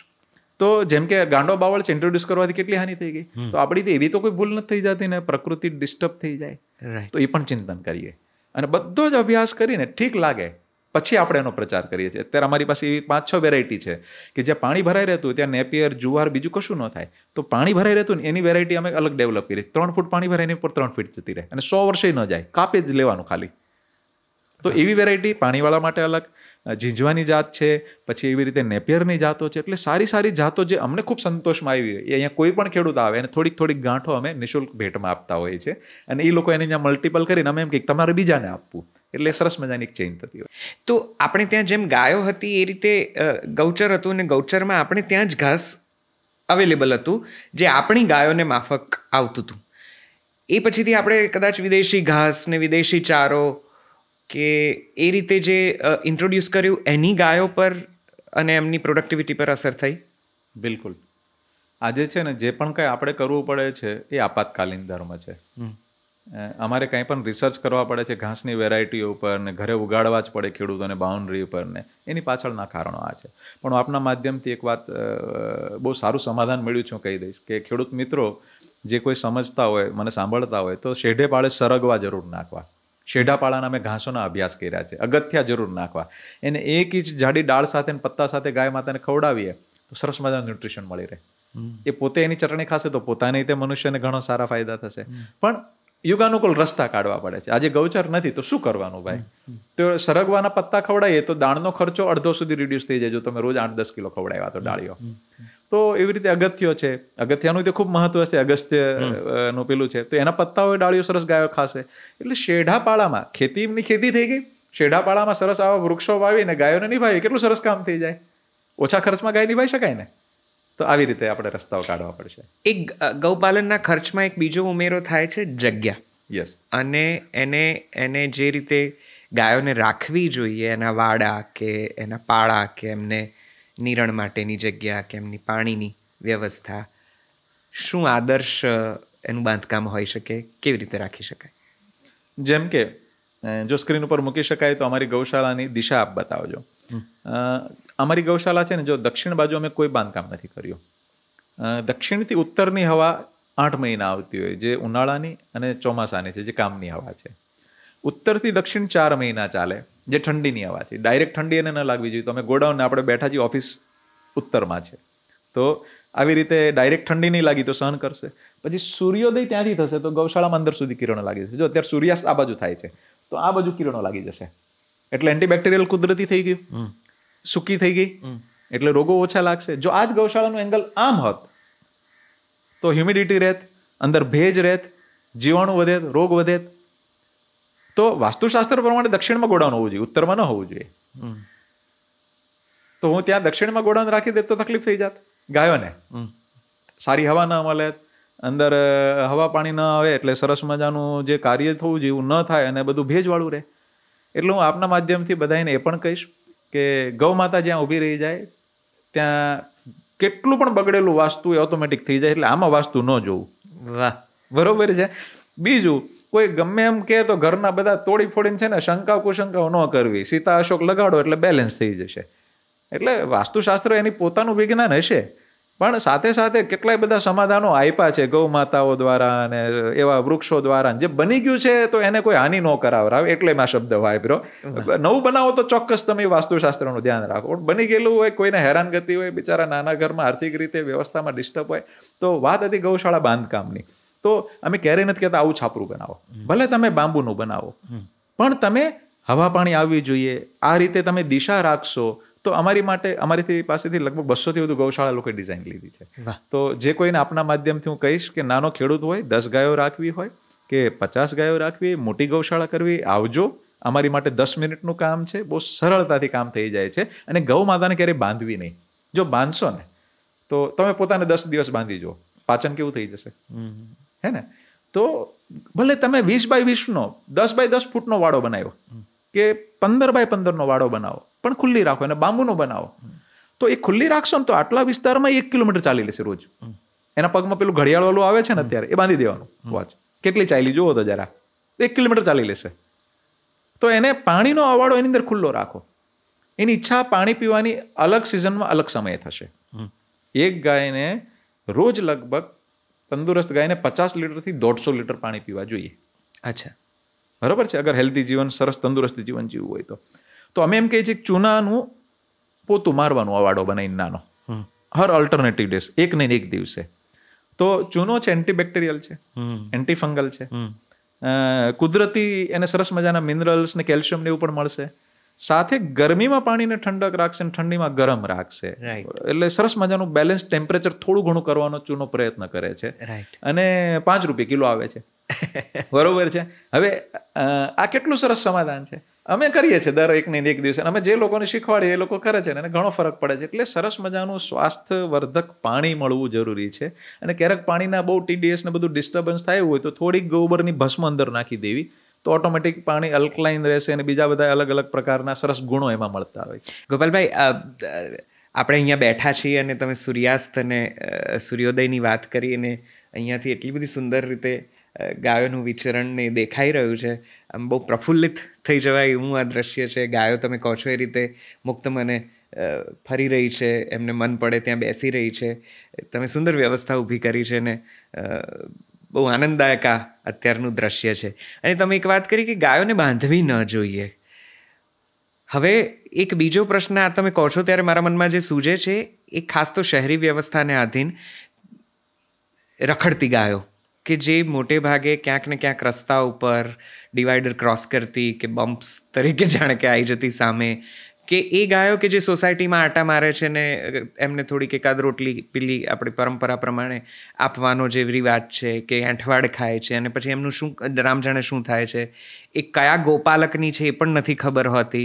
સરકારના હવે નીતિ નિયમોને આધારે અને પકડીને કાં તો પાંજરાપોળ લઈ જવામાં આવે છે અથવા તો જે તે ગોપાલકને સુપ્રત કરવામાં આવે છે. પણ આ રખડતી ગાયો મૂળે જે શહેરમાં જે વાહન વ્યવસ્થામાં કે વ્યવહારમાં આવી જાય છે, એનું મૂળ કારણ શું છે ને એનો કોઈ ઉપાય ખરો? તમારા આટલા બધા વિશદ અનુભવ ગૌ સંવર્ધનના જ્યારે જોઉં છું ત્યારે મને એમ થાય કે આ પ્રશ્ન તમે કદાચ કોઈક રીતે એનો જવાબ આપશો તો વધુ ઉપયોગી સાબિત થશે. જો સાચું કહો ને તો ગાય શહેરમાં નથી આવી ગઈ, ગાયની જગ્યામાં આપણે શહેર વહી ગયું છે. આપણે એની જગ્યામાં છીએ.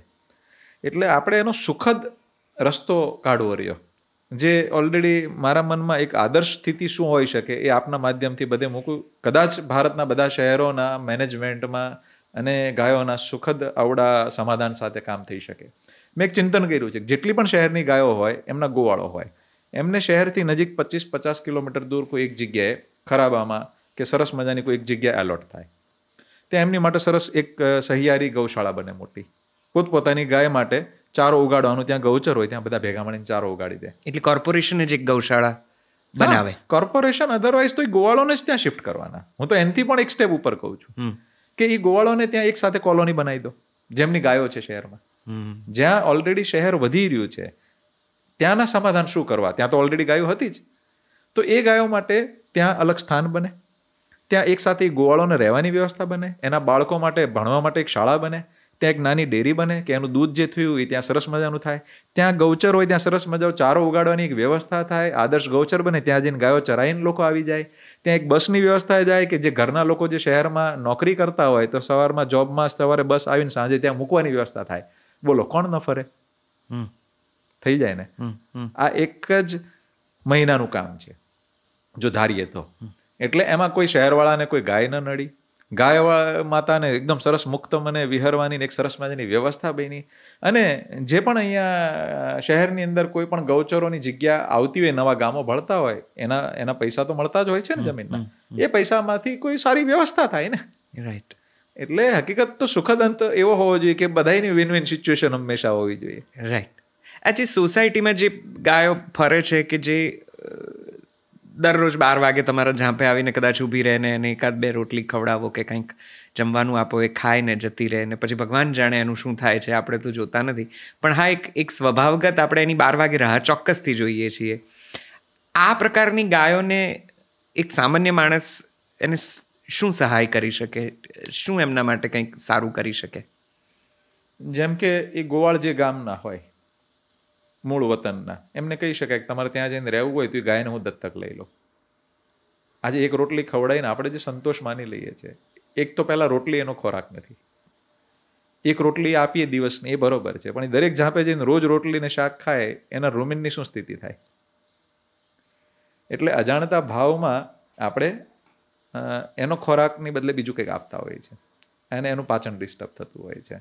આજે તમે આટલી ગૌ માતાઓ વચ્ચે અહીંયા છો, તમને કોઈ સ્મેલ આવે છે, ગંદી વાસ આવે છે છાણની? નહીં, બિલકુલ નહીં. એનું પાચન, એટલે એનું જે ભોજન છે એને આપો, એના ફાઈબરથી લઈને બધું એના પેટમાં જવું જોઈએ, તો એની તંદુરસ્તીને લાંબુ જીવન થશે.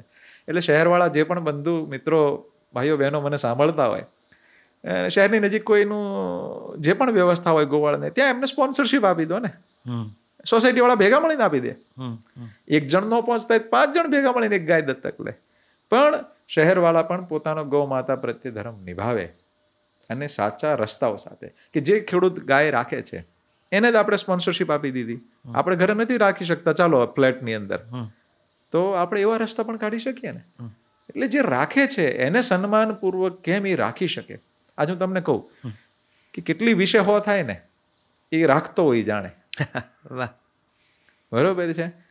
હવે ખેડૂત આંદોલન કરવાના થવાનું, મન નથી પોસાતું દૂધ, એ ઘરમાંથી ગાય નીકાળી જશે, કતલખાને જશે, એમને મૃત્યુ થશે, પાંજરાપોળ જશે, એના દોષી કોણ? ખેડૂત એકલો થોડી છે. ડિમાન્ડ એન્ડ સપ્લાયનો થંબ રૂલ શહેરવાળા પણ લાગુ પડશે.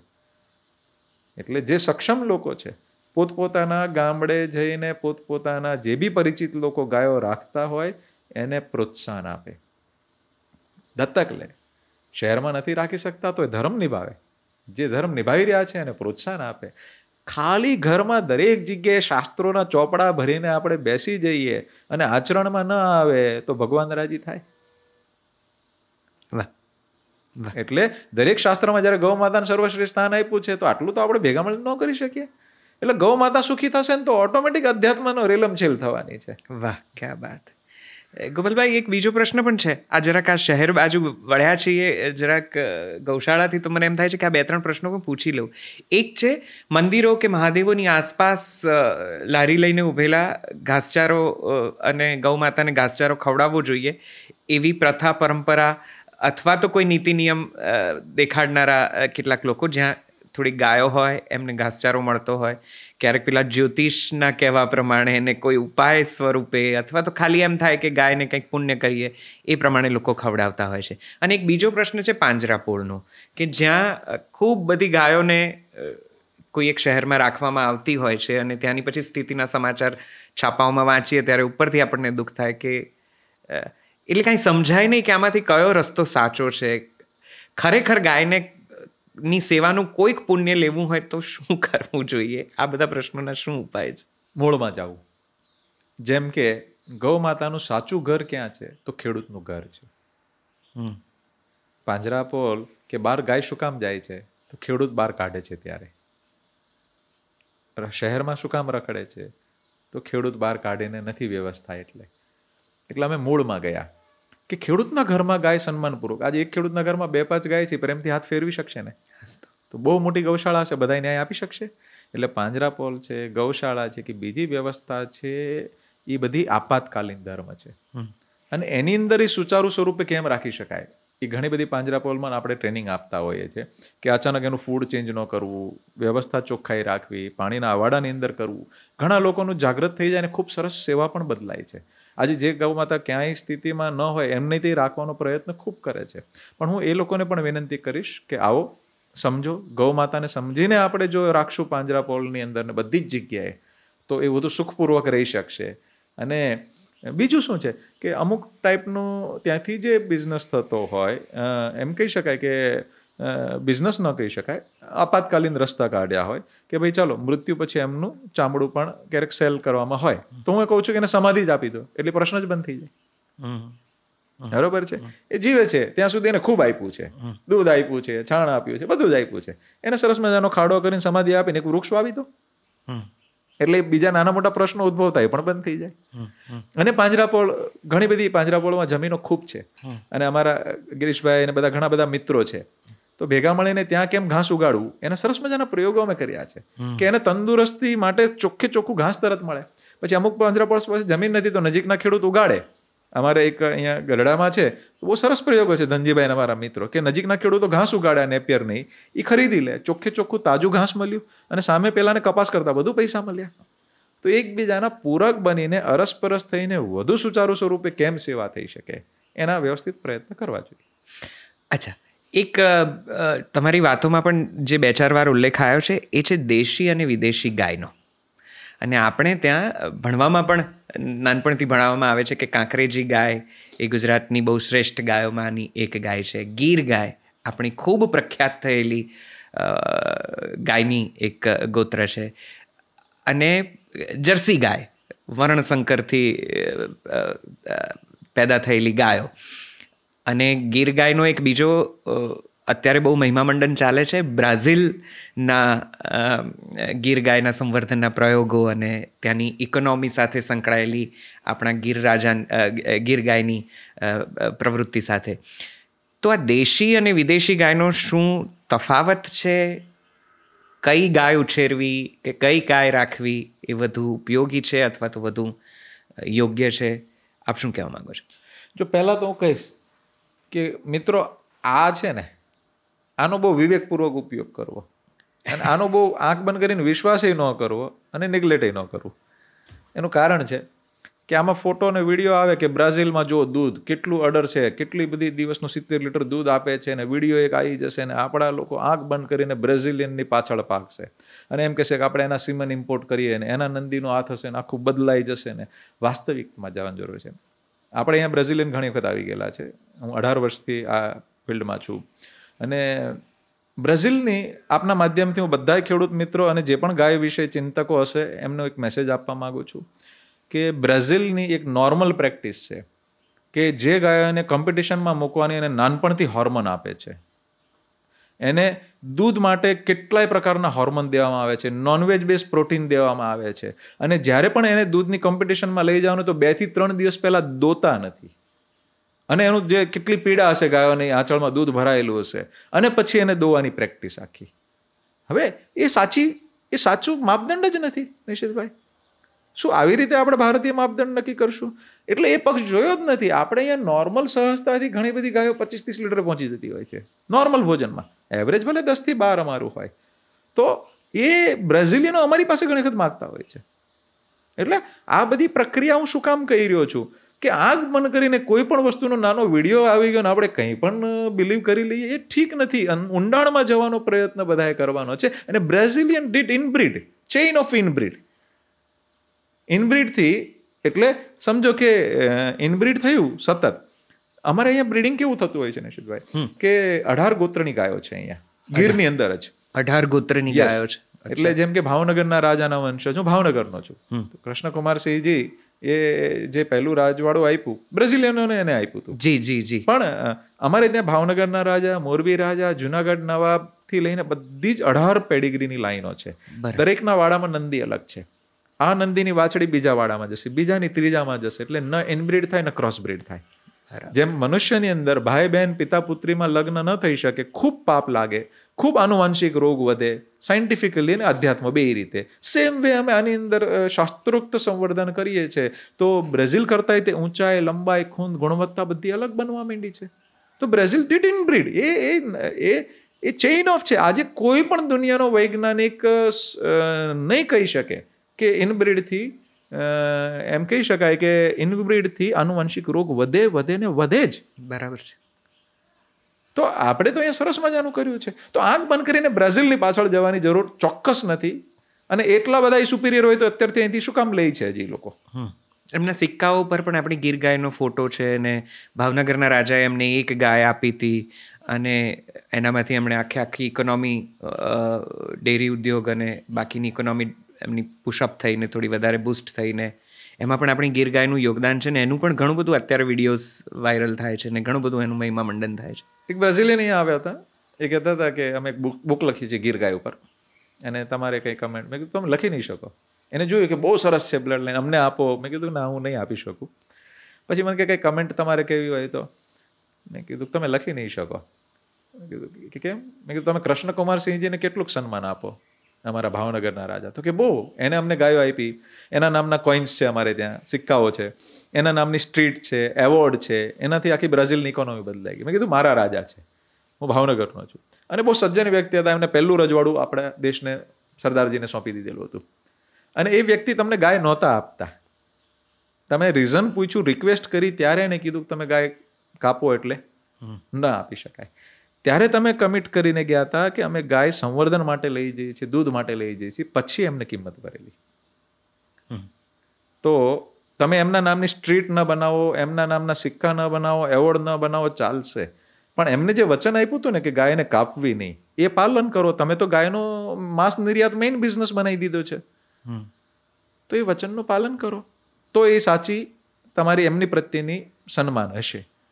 લખો, તમે લખી શકા તો કે ના, અમારું તો કલ્ચર પેલું છે, અમે કેમ લખી શકીએ? મેં કીધું એ જ વાત છે. તમારું કલ્ચર એ હોય, પણ વચનની પણ કિંમત હોય કોઈ. સો આપણી સંસ્કૃતિમાં ને એમના સંસ્કારમાં કદાચ આ તફાવત છે કે આપણે ગાય લગભગ એ દૂધ આપતી બંધ થઈ જાય તો પણ એને એક આપણા વ્યક્તિની જેમ સાચવીએ છીએ.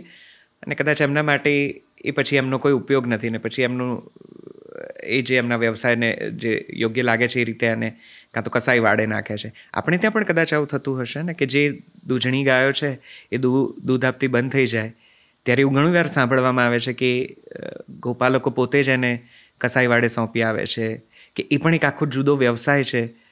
અને ઘણી વખત એવી ટ્રકો પકડાય છે અને એ સમાચારો પણ આવે છે. જો એ છે ને, આપણા ગુજરાતમાં અને એવા અમુક રાજ્યોમાં ગૌ હત્યા બંધી છે. પછી કોઈક ખોટી રીતે આ પ્રક્રિયા કરતા હોય તો એ પકડાતા હોય છે. અને હું ચોક્કસપણે માનું છું કે એ આ જો કોઈ પણ ગૌ માંસનો વેપાર કરતા હોય કે બીજું કરતા, એને મારે બે હાથ જોડીને વિનંતી છે, તમે દૂધ તો પીતા હશો, તમારા બાળકો દૂધ પીતા હશે, તો કોઈ દૂધ પીવડાવ્યું એને કાપીને ખાઈ શકાય, એનો વેપાર કરી શકાય. મારી વિનંતી છે કે હદીસમાં લખ્યું છે દૂધ શિફા છે, અમૃત છે, એનું માંસ છે ઝેર છે.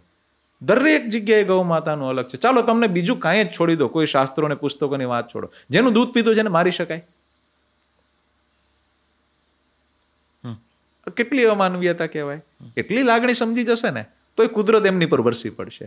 એટલે ધંધો કરવા માટે કેટલાય ધંધા છે, મહેનત કરો, સૂચકા સાથે કરો, સાત્વિક રીતે આગળ વધો. મારી વિનંતી છે, મારી સાથે કેટલા એવા મુસ્લિમ બંધુઓ છે કે જે ગાયો રાખે છે, અને ગાય એક તો એવા વૈદ્ય છે જે નાડી પકડતા પહેલા એમ કહેશે તું નોનવેજ છોડીશ, દારૂ છોડીશ તો તારી નાડી પકડીશ, અને પોતે ગાય રાખે છે. અને એના ઘરમાં એટલી સરસ બરકત છે, કેટલાય લોકો એક સાથે રહે છે, ક્યારેય ઝઘડા નામની વસ્તુ જ નથી.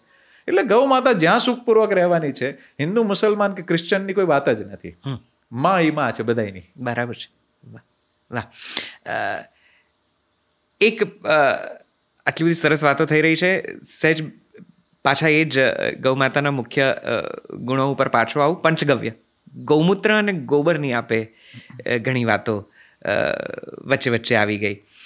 અને અત્યારે પણ ગૌમૂત્રના નામે ઘણા બધા પ્રયોગો પણ, એક તો કીધું એ પ્રમાણે મોબાઈલમાં વાયરલ વિડીયોઝ આયા કરે છે.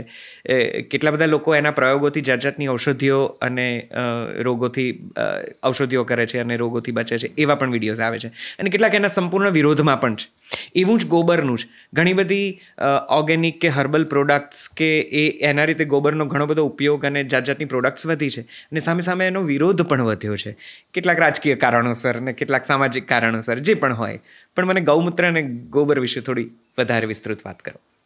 જો ગૌમૂત્રની વાત કરીએ ને, તો આપણા આયુર્વેદમાં અને મહાઔષધિમાંથી એક ઔષધિ કીધેલી છે. તો મને પણ એમાં મલ્ટિપલ એંગલે અભ્યાસ કરવાનું મન થયું. તો હવે આપણે 300 ગાયોનો ગૌમૂત્રનો સેપરેટ એનાલિસિસ કરાવરાયો. તો આજ જેટલી પણ વિશ્વની અંદર એલોપેથી દવાઓ છે, એની અંદર કોપર, મેંગેનીઝ, ઝિંક, સલ્ફર, પછી ગોલ્ડના પાર્ટિકલ્સ આયુર્વેદના ભસ્મમાં કે રજત ભસ્મ ને એવું બધું આવે, એ બધું જ કુદરતી રીતે ગૌમૂત્રમાં નીકળ્યું, ઓછા વધતા પ્રમાણમાં. 5100 કમ્પાઉન્ડ નીકળ્યા નિશિતભાઈ. જી, 5100 કમ્પાઉન્ડ કોઈ એક વસ્તુની અંદર હોય એવી દુનિયામાં કોઈ વસ્તુ જ નથી. ફક્ત ને ફક્ત ગૌમૂત્ર નીકળ્યું.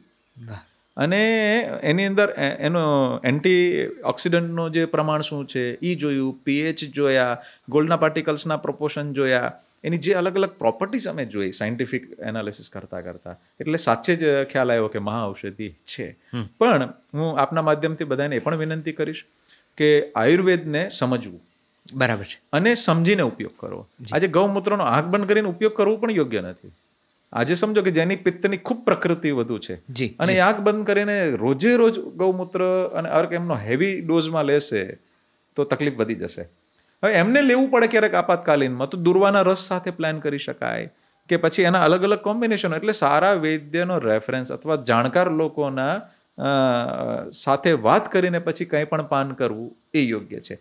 ગૌમૂત્રની જ્યારે મેં પહેલાં વાત કરી એમ, આજે સમજો કે ઘણી બધી ઝેરીલી ઔષધિ હોય છે, અને એમાંની ઘણી બધી ઔષધિઓ તો એમ કહી શકાય કે ગૌમૂત્રની અંદર એ ઝેર અમૃતમાં ફેરવાઈ જાય છે. આજે અગ્નિશિખાને આપણે શું કહીએ, મને યાદ નથી. હા, તો અગ્નિશિખા છે એ ખૂબ ઝેરી છે, હે ને. અને એને જેવું ગૌમૂત્રની અંદર અમે પ્રક્રિયા કરી, હું બહુ આરામથી ખાઈ શકું છું. ઘણા બધા પેશન્ટોને એ બહુ સરસ રીતે ખાઈ શકાય છે.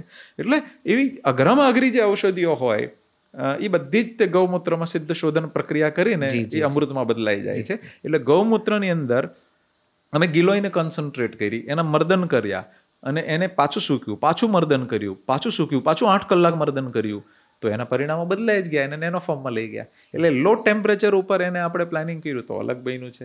એટલે ગૌમૂત્રને હું આપને એટલું જ કહીશ કે 5 ગવ્યો છે, ઘી હોય, ગૌમૂત્ર હોય, દૂધ હોય, એને સમજીને જો લેવામાં આવશે તો ક્યારે વાંધો. અને બીજું, જેને ગૌમૂત્રનો અર્ક કે બીજું પીતા હોય, ચાલો વાત અને કફની પ્રકૃતિ છે તો એને શૂટ થઈ ગયું, તો એને દર 2 થી 3 મહિને બ્રેક દેવો પડે. રોજ કન્ટિન્યુઅસ બધું લેવાથી કંઈક પ્રશ્નો પણ ઊભા થઈ શકે. એટલે હું ચોક્કસ માનું છું કે પંચગવ્યનો સરસ મજાનો ઉપયોગ છે, 5 ગવ્યનો, પણ એનો વિવેકપૂર્વકનો ઉપયોગ શીખીને લેવો એ બહુ ઇમ્પોર્ટન્ટ છે. ઘણા બધા લોકો વચ્ચે એવું કરતા હતા, 1-2 જણા તો આંખમાં ખૂબ ખરાબ રીતે આંજ્યું, અને એમની આંખો ખરાબ થઈ. કારણ કે ગૌમૂત્ર અર્ક અને ગૌમૂત્રના એબ્સ્ટ્રેક્ટ્સ ને એની કેપ્સ્યુલ્સના નામે અત્યારે ઘણી બધી પ્રોડક્ટ્સ માર્કેટમાં અવેલેબલ છે, અને એના ઉપયોગોને તો કોણ ધારાધોરણ પ્રમાણે કદાચ કોઈકને સંભળાયું ને જાણ્યું એટલે તરત લઈ આવે અને પછી નુકસાનમાં આવે છે. મારી આપના દ્વારા બધાને વિનંતી છે કે જે ગૌ માતાનો પ્રચાર કરતા હોય અને જે ગૌ માતાને સન્માનપૂર્વક ઘરે આવડા પંચગવ્યનો ઉપયોગ કરતા હોય, બધા વિવેકપૂર્વક કરજો. એ જ્ઞાનથી ઉપર આવીને સારા જાણકાર પાસેથી સમજીને જો ઉપયોગ કરશો તો ફળદાયી રહેશે. એવું જ ગોબરનું. બિલકુલ. ગોબરનું તો આપ શું કહેવા માંગો છો અંદાજે, એટલે ક્વેશ્ચન એક્ઝેક્ટ? એટલે ગોબર કઈ રીતે ગાયનું ગોબર કઈ રીતે ઉપયોગી થાય છે, એનાથી શું શું માનવ જીવનમાં કયા કયા ઉપયોગો છે એના, કારણ કે એ પણ પંચગવ્યમાં ગણાયું છે. આપના અનુભવો શું કહે છે? બિલકુલ. જો ગોબરથી સરસ મજાનો અગ્નિહોત્ર યજ્ઞ થાય છે, જેના ખૂબ સરસ પરિણામ હોય છે. રાઈટ. આજે આપણે અહીંયા આટલા લોકો, કદાચ એક સાથે 50 લોકો બેઠા હોય ક્યારેક, અને તમે મરચું ખાવ તો તમને એકને જ તીખું લાગશે. હવે મરચું તમે અગ્નિમાં નાખશો તો 50-50 ની આંખો બળશે. બરાબર છે. એમ નાનો યજ્ઞ જે થતો હતો એ બહુ વૈજ્ઞાનિક વસ્તુ છે. એ ઘી નાખ્યું, એ અક્ષત ચોખા નાખ્યા, અંદર ગોબરના કંડા થયા, ઔષધિ નાખી, એ નેનો ફોર્મમાં થઈને આપના બ્રેથની અંદર, આપના શ્વાસની અંદર છેક સુધી પહોંચશે, આજુબાજુ એન્ટીબેક્ટેરિયલ વાતાવરણ બનાવી શકશે. એના ખૂબ વૈજ્ઞાનિક તથ્યો સાથેના હવે ચિંતનો ચાલુ થઈ ગયા છે. એટલે એ પણ કોઈ અંધશ્રદ્ધાનો વિષય નથી. બરાબર. અમે અંધશ્રદ્ધાના વિરોધી છીએ, પણ આ શ્રદ્ધા અને સાથે જ્યારે જે સાચું વિજ્ઞાન હોય એને આપણે ન છોડી શકાય. એનો વિવેકપૂર્વક આપણે ઉપયોગ કરવો. એને આંખ બંધ કરીને એમ કે આ તો બધી અંધશ્રદ્ધાઓ છે, ઠીક નથી. બરાબર છે. હે ને? ઘીનો દીવો જળતો હોય ત્યારે એને નેનો ફોર્મમાં પરિણામો મળતા હોય છે. જ્યારે સરસોનો દીવો જળે ત્યારે એક અલગ રિઝલ્ટ હોય છે. એવી જ રીતે ગોબરનો સૌથી મોટો ઉપયોગ અમારા મતે ખેતીમાં. હવે ગોબરનું એનાલિસિસ જ્યારે કરાયું તો 1200 કમ્પાઉન્ડ નીકળ્યા અંદર, જે વિશ્વમાં કોઈના મળમાં નથી. આજે ખેતીની અંદર સૌથી ઇમ્પોર્ટન્ટ શબ્દ આવે છે કાર્બન. કે કાર્બન કેટલો હોવો જોઈએ? તો જમીનની અંદર 1%. આજે સિક્કિમ છે એને 1% કાર્બન છે ઓલરેડી. 30 વર્ષથી ઓર્ગેનિક ખેતી કરે છે. તો એ કેમ ઉત્પાદનો ઘટ્યા? તો કે વનસ્પતિના કચરાને કાર્બન કહે છે, ભેંસના ગોબરને કાર્બન કહે છે, ગાયના ગોબરને કાર્બન કહે છે, પણ કોઈ વનસ્પતિના કચરામાં 20-25 કમ્પાઉન્ડ છે, કોઈમાં 100 છે, આમાં 1200 કમ્પાઉન્ડ છે, 5100 કમ્પાઉન્ડ ગૌમૂત્રના છે. એનો કાર્બન પેલા કાર્બન સાથે મેચ થશે? તો 1200 ને 5100 વસ્તુ ધાવીને જે વનસ્પતિ પાકશે, એ જે જમીન ડેવલપ થશે, બીજું કોઈ કરી શકશે? તો નેવર. એટલે જ આપણા પૂર્વજોએ જે ચિંતનને, જે સાધનામાં જઈને ગૌ માતાની અનુભૂતિ લીધી હશે, એટલે એનું ગોબર, ગૌમૂત્ર ખેતી માટે દુનિયાનું ઉત્કૃષ્ટ છે. અને અમે એ ગોબરને લભ્ય સ્વરૂપમાં કરવા માટે અમે પંચગવ્ય, આપણા શાસ્ત્રોમાંથી અમે એ વસ્તુને આઇસોલેટ કરી. અને સરસ મજાના એક શાસ્ત્રોમાં પંચગવ્યનું મહત્વ કેટલું સરસ, કેટલું બધું છે. ઇવન પંચગવ્યનું પાન એટલે ગોબર, ગૌમૂત્ર, દૂધ, દહીં, ઘી 5 સમ માત્રામાં, અને સાથે ક્યારેક આપણે દુર્વાનો રસ ભેળવી શકાય. એ જો સમ માત્રામાં લઈએ તો અત્યારની વ્યાધિમાં તો શમન થાય, પણ પાછલા જન્મના કર્મનું શમન થાય ત્યાં સુધીના વર્ણનો છે. જી, બરોબર છે. તો એ પંચગવ્યનું અંદર એ ગોબર જ્યારે ઉપયોગ કરીએ છીએ તો એ બધી વસ્તુના સાથે અમે એ પંચગવ્યને રિલેટેડ કામ કર્યું. પછી 21 ઔષધિઓ સાથે અંદર કોમ્બિનેશન કરીને ગુડ બેક્ટેરિયા અંદર આઇસોલેટ કર્યા. આજે છાશ પીએ છે તો ગુડ બેક્ટેરિયા છે, જે પાચન આપણું સારું કરે છે. ગોબરની અંદર એ ગુડ અને બેડ બંનેના કોમ્બિનેશન છે. ગુડ વધુ છે અંદર, મિત્ર જીવાણુ વધુ છે. તો એના ગુડ બેક્ટેરિયાને આપણે આઇસોલેટ કર્યા. એનું નામ આપ્યું ગૌકૃપામૃતમ. અને 110 થી વધુ પ્રકારની વેરાયટી છે. હવે એ કલ્ચરથી આપણે ખેતી શીખવાડીએ છીએ નિશિતભાઈ. અઠવાડિયામાં જ યુરિયા, ડીએપી, પેસ્ટિસાઇડ્સ બંધ થઈ જાય છે. ભલે 30 વર્ષથી યુરિયા નાખ્યું હોય, અને ઉત્પાદન કેમિકલ જેટલું, એનાથી દોઢું, ડબલ અને 3 ગણા ઉત્પાદન અમે પહેલી જ સિઝનમાં લઈને બતાવી શકીએ છીએ. એટલે યુરિયાની પણ જરૂર ઓછી થઈ જાય 7 દિવસમાં બંધ. ઓહો. હવે આ અમને ગોબરમાંથી મળ્યું. વાહ. બરોબર છે. બધા ગોબર વાતો કરતા ને ક્યારેક કેવી દ્રષ્ટિથી જોતા હશે, અમે તો બહુ સન્માનની દ્રષ્ટિ જોઈએ, ગર્વથી કહીએ છીએ કે આ અમને એવી પદ્ધતિ મળી છે કે દુનિયાની કોઈ પણ જમીન હોય, જેમ કે એક એક્ઝામ્પલ સાથે આપણે આની પર બતાવી પણ શકાય કે દાડમ છે, એમાં પર એકર અત્યારે 1.5 લાખનો પેસ્ટિસાઇડનો ખર્ચો છે. બરોબર છે. કેટલો ખર્ચો. હવે એ અમારા જે ખેડૂત છે એને અમરીશ પાટીલને આપ બતાવી શકો છો કે 7 વર્ષથી આ ગૌકૃપા અમૃતમ અને ગોબરથી ખેતી કરે છે. પર એકર 6.5 લાખની એવરેજ પ્રોફિટ છે. 15 લાખની ગાડી લઈને ફરે છે. અત્યારે બીજા લોકોને સરસ મદદ કરે છે અને ગાયો છાણ માટે લાવવાની શરૂ કરી છે. અમારા સુરતના એક આદિવાસી બંધુ છે, 30 ટનની એવરેજ છે શેરડીની આખા ભારતભરની. સુરતમાં લગભગ 30-32 છે પર એકર. એમને ઊભા થઈને બધાની વચ્ચે કીધું કે મને 78 ટન મળી ઉત્પાદન. ઓહો. ત્યાં શુગર મિલના અધિકારી ઉભા થયા કે 78 ઉત્પાદન નહીં, ખાલી એનું શેરડીના શુગર કન્ટેન્ટ પણ બદલાણા છે. તો જનરલી રિકવરી યુપીમાં 9-10% વચ્ચે હોય. સુરતની સારી ભૂમિ છે જે ન્યુટ્રિશન વાળી, તો એમાં 10-10.5% છે. આમાં 14.5-15% રિકવરી આવી. હવે 4.5 લાખ રૂપિયા પર એકર પ્રોફિટ કર્યો એને ગોળ બનાવીને. હવે એ ખેડૂત બીજી 3 ગાય પાંજરાપોળમાંથી છાણ માટે લઈ આવ્યા. હવે એ ખેડૂત ગાય કે જમીન વેચશે, જેને પર એકર 2-5 લાખ રૂપિયા પ્રોફિટ થતો હશે, એ ગાય વેચશે, જમીન વેચશે? નહીં વેચે. તો એને શહેરમાં કોઈ 5-10 લાખનું પેકેજ આપશે? એ પણ જોવાનું ને. એ સ્વાભિમાનથી એ ગામડે હતો, એ પાછો ત્યાં ટકી જાય સ્વાભિમાનથી, એ અમારું ચિંતન છે અને એ ગાય જ કરી શકશે. આજે એવા કેટલા અમે 65થી વધુ પાકોમાં કામ કર્યું ભાઈ. 10 પ્રકારની માટી, કાળી, ચીકણી, રેતીલી, 1200 TDS ઉપર આંબો ન ઉગે. આ છાણ અને બેક્ટેરિયા જ્યાં પણ અમે કોમ્બિનેશનમાં કર્યા તો 1800 TDSમાં કચ્છમાં આંબા ઉગાડ્યા આપણે, અને 3500 TDS જે ઇમ્પોસિબલ કહેવાય, નેક્સ્ટ ટુ ઇમ્પોસિબલ, એમાં 15થી વધુ પાકો અમે ઉગાડીને બતાડ્યા, ફક્ત ને ફક્ત આ દેશી ગાયના ગોબરથી. કારણ કે આ ગોબરના ન્યુટ્રિશન જે મળે છે અને એને લભ્ય સ્વરૂપમાં બેક્ટેરિયા, એને જીવાણુને અમે ગૌકૃપા અમૃતમ નામ આપ્યું છે, ગાયની કૃપા છે એટલે, તો એ એને લભ્ય પહોંચાડે છે. એટલે હું આપના માધ્યમથી કહીશ કે શહેરોની અંદર ઘણી વખત શું છે કે આની સાથે થોડુંક શહેરને હું જોડું જી, કે શહેરના કચરાનું ખાતર આપણે લાવીએ, એની અંદર કોઈ નોનવેજ કન્ટેન્ટ ગયા છે ને બીજું ગયું છે, શું ગયું છે ખબર નથી, એમાં તુલસી ઉગાડવાના. એટલે મારી વિનંતી છે કે જે શહેરની નજીક ગૌશાળાવાળા હોય, સરસ મજાનું આપણે બેક્ટેરિયા છાણમાં નાખીએ ને તો 60 દિવસમાં વર્મી કમ્પોસ્ટ કરતાં સારું છાણિયું થઈ જાય છે. એવું સરસ મજાનું ખાતર લઈને તુલસી ઉગાડો, ઘરે શાકભાજી ઉગાડો, એ ધાવીને જે અનાજ કે તુલસી પત્તા આવ્યા છે એનું કેટલું સરસ મજાનું કામ થશે પવિત્ર. અપવિત્ર વસ્તુ એને આપીને આપણે તુલસીજીને કેવી રીતે આપણે ન્યાય આપી શકશું? તો અમે જ્યારે ગોબરનો ઉપયોગ કર્યો, એની અંદર બેક્ટેરિયા નાખ્યા તો અળસિયામાં 4% કાર્બન આવે અળસિયાના ખાતરમાં, આમાં 19% પ્લસ જતો રહ્યો. કોપર, મેંગેનીઝ, ઝિંક બધું જ બદલાઈ ગયું. હવે સૌથી રીચ ખાતર બની ગયું. અને એ જે ખેતરમાં નાખીને અમે એક પદ્ધતિ વિકસિત કરી કે આ બેક્ટેરિયા રિલીઝ કરવાના. એ બેક્ટેરિયા ભોજન, રસોઈ ઘરનું કામ કરે, જમાડે વનસ્પતિને, એટલે અંદરથી વનસ્પતિ ન્યુટ્રિશન વાળી એને મળ્યું, એટલે મસ્ત બેલેન્સ થઈ ગયું.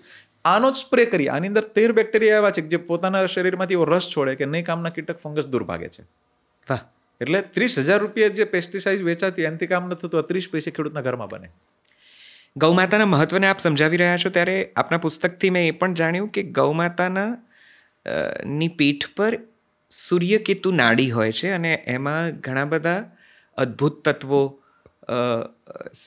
હોય છે કે જે એમના મળમૂત્રમાં આપણને પ્રાપ્ત થાય છે. આ વાત જરા થોડી ફોડ પાડીને સમજાવો ને. એમ કહેવાય છે કે એના પીઠ ઉપર કુંદ પાસે સૂર્યકેતુ નાડી હોય છે અને એનાથી સુવર્ણ તત્વને એવું થતું હોય છે. એટલે એને અમે કોરિલેટ કરીને અભ્યાસ કરવા માંગતા હતા કે સાચે થાય છે. એટલે ગૌમૂત્રનો અભ્યાસ કર્યો ત્યારે ખબર પડી કે એની અંદર સુવર્ણ તત્વો અંદર નીકળ્યા, ગોલ્ડના પાર્ટિકલ્સ નીકળ્યા, સિલ્વરના નીકળ્યા, તો સાચે જ કંઈક થાય છે.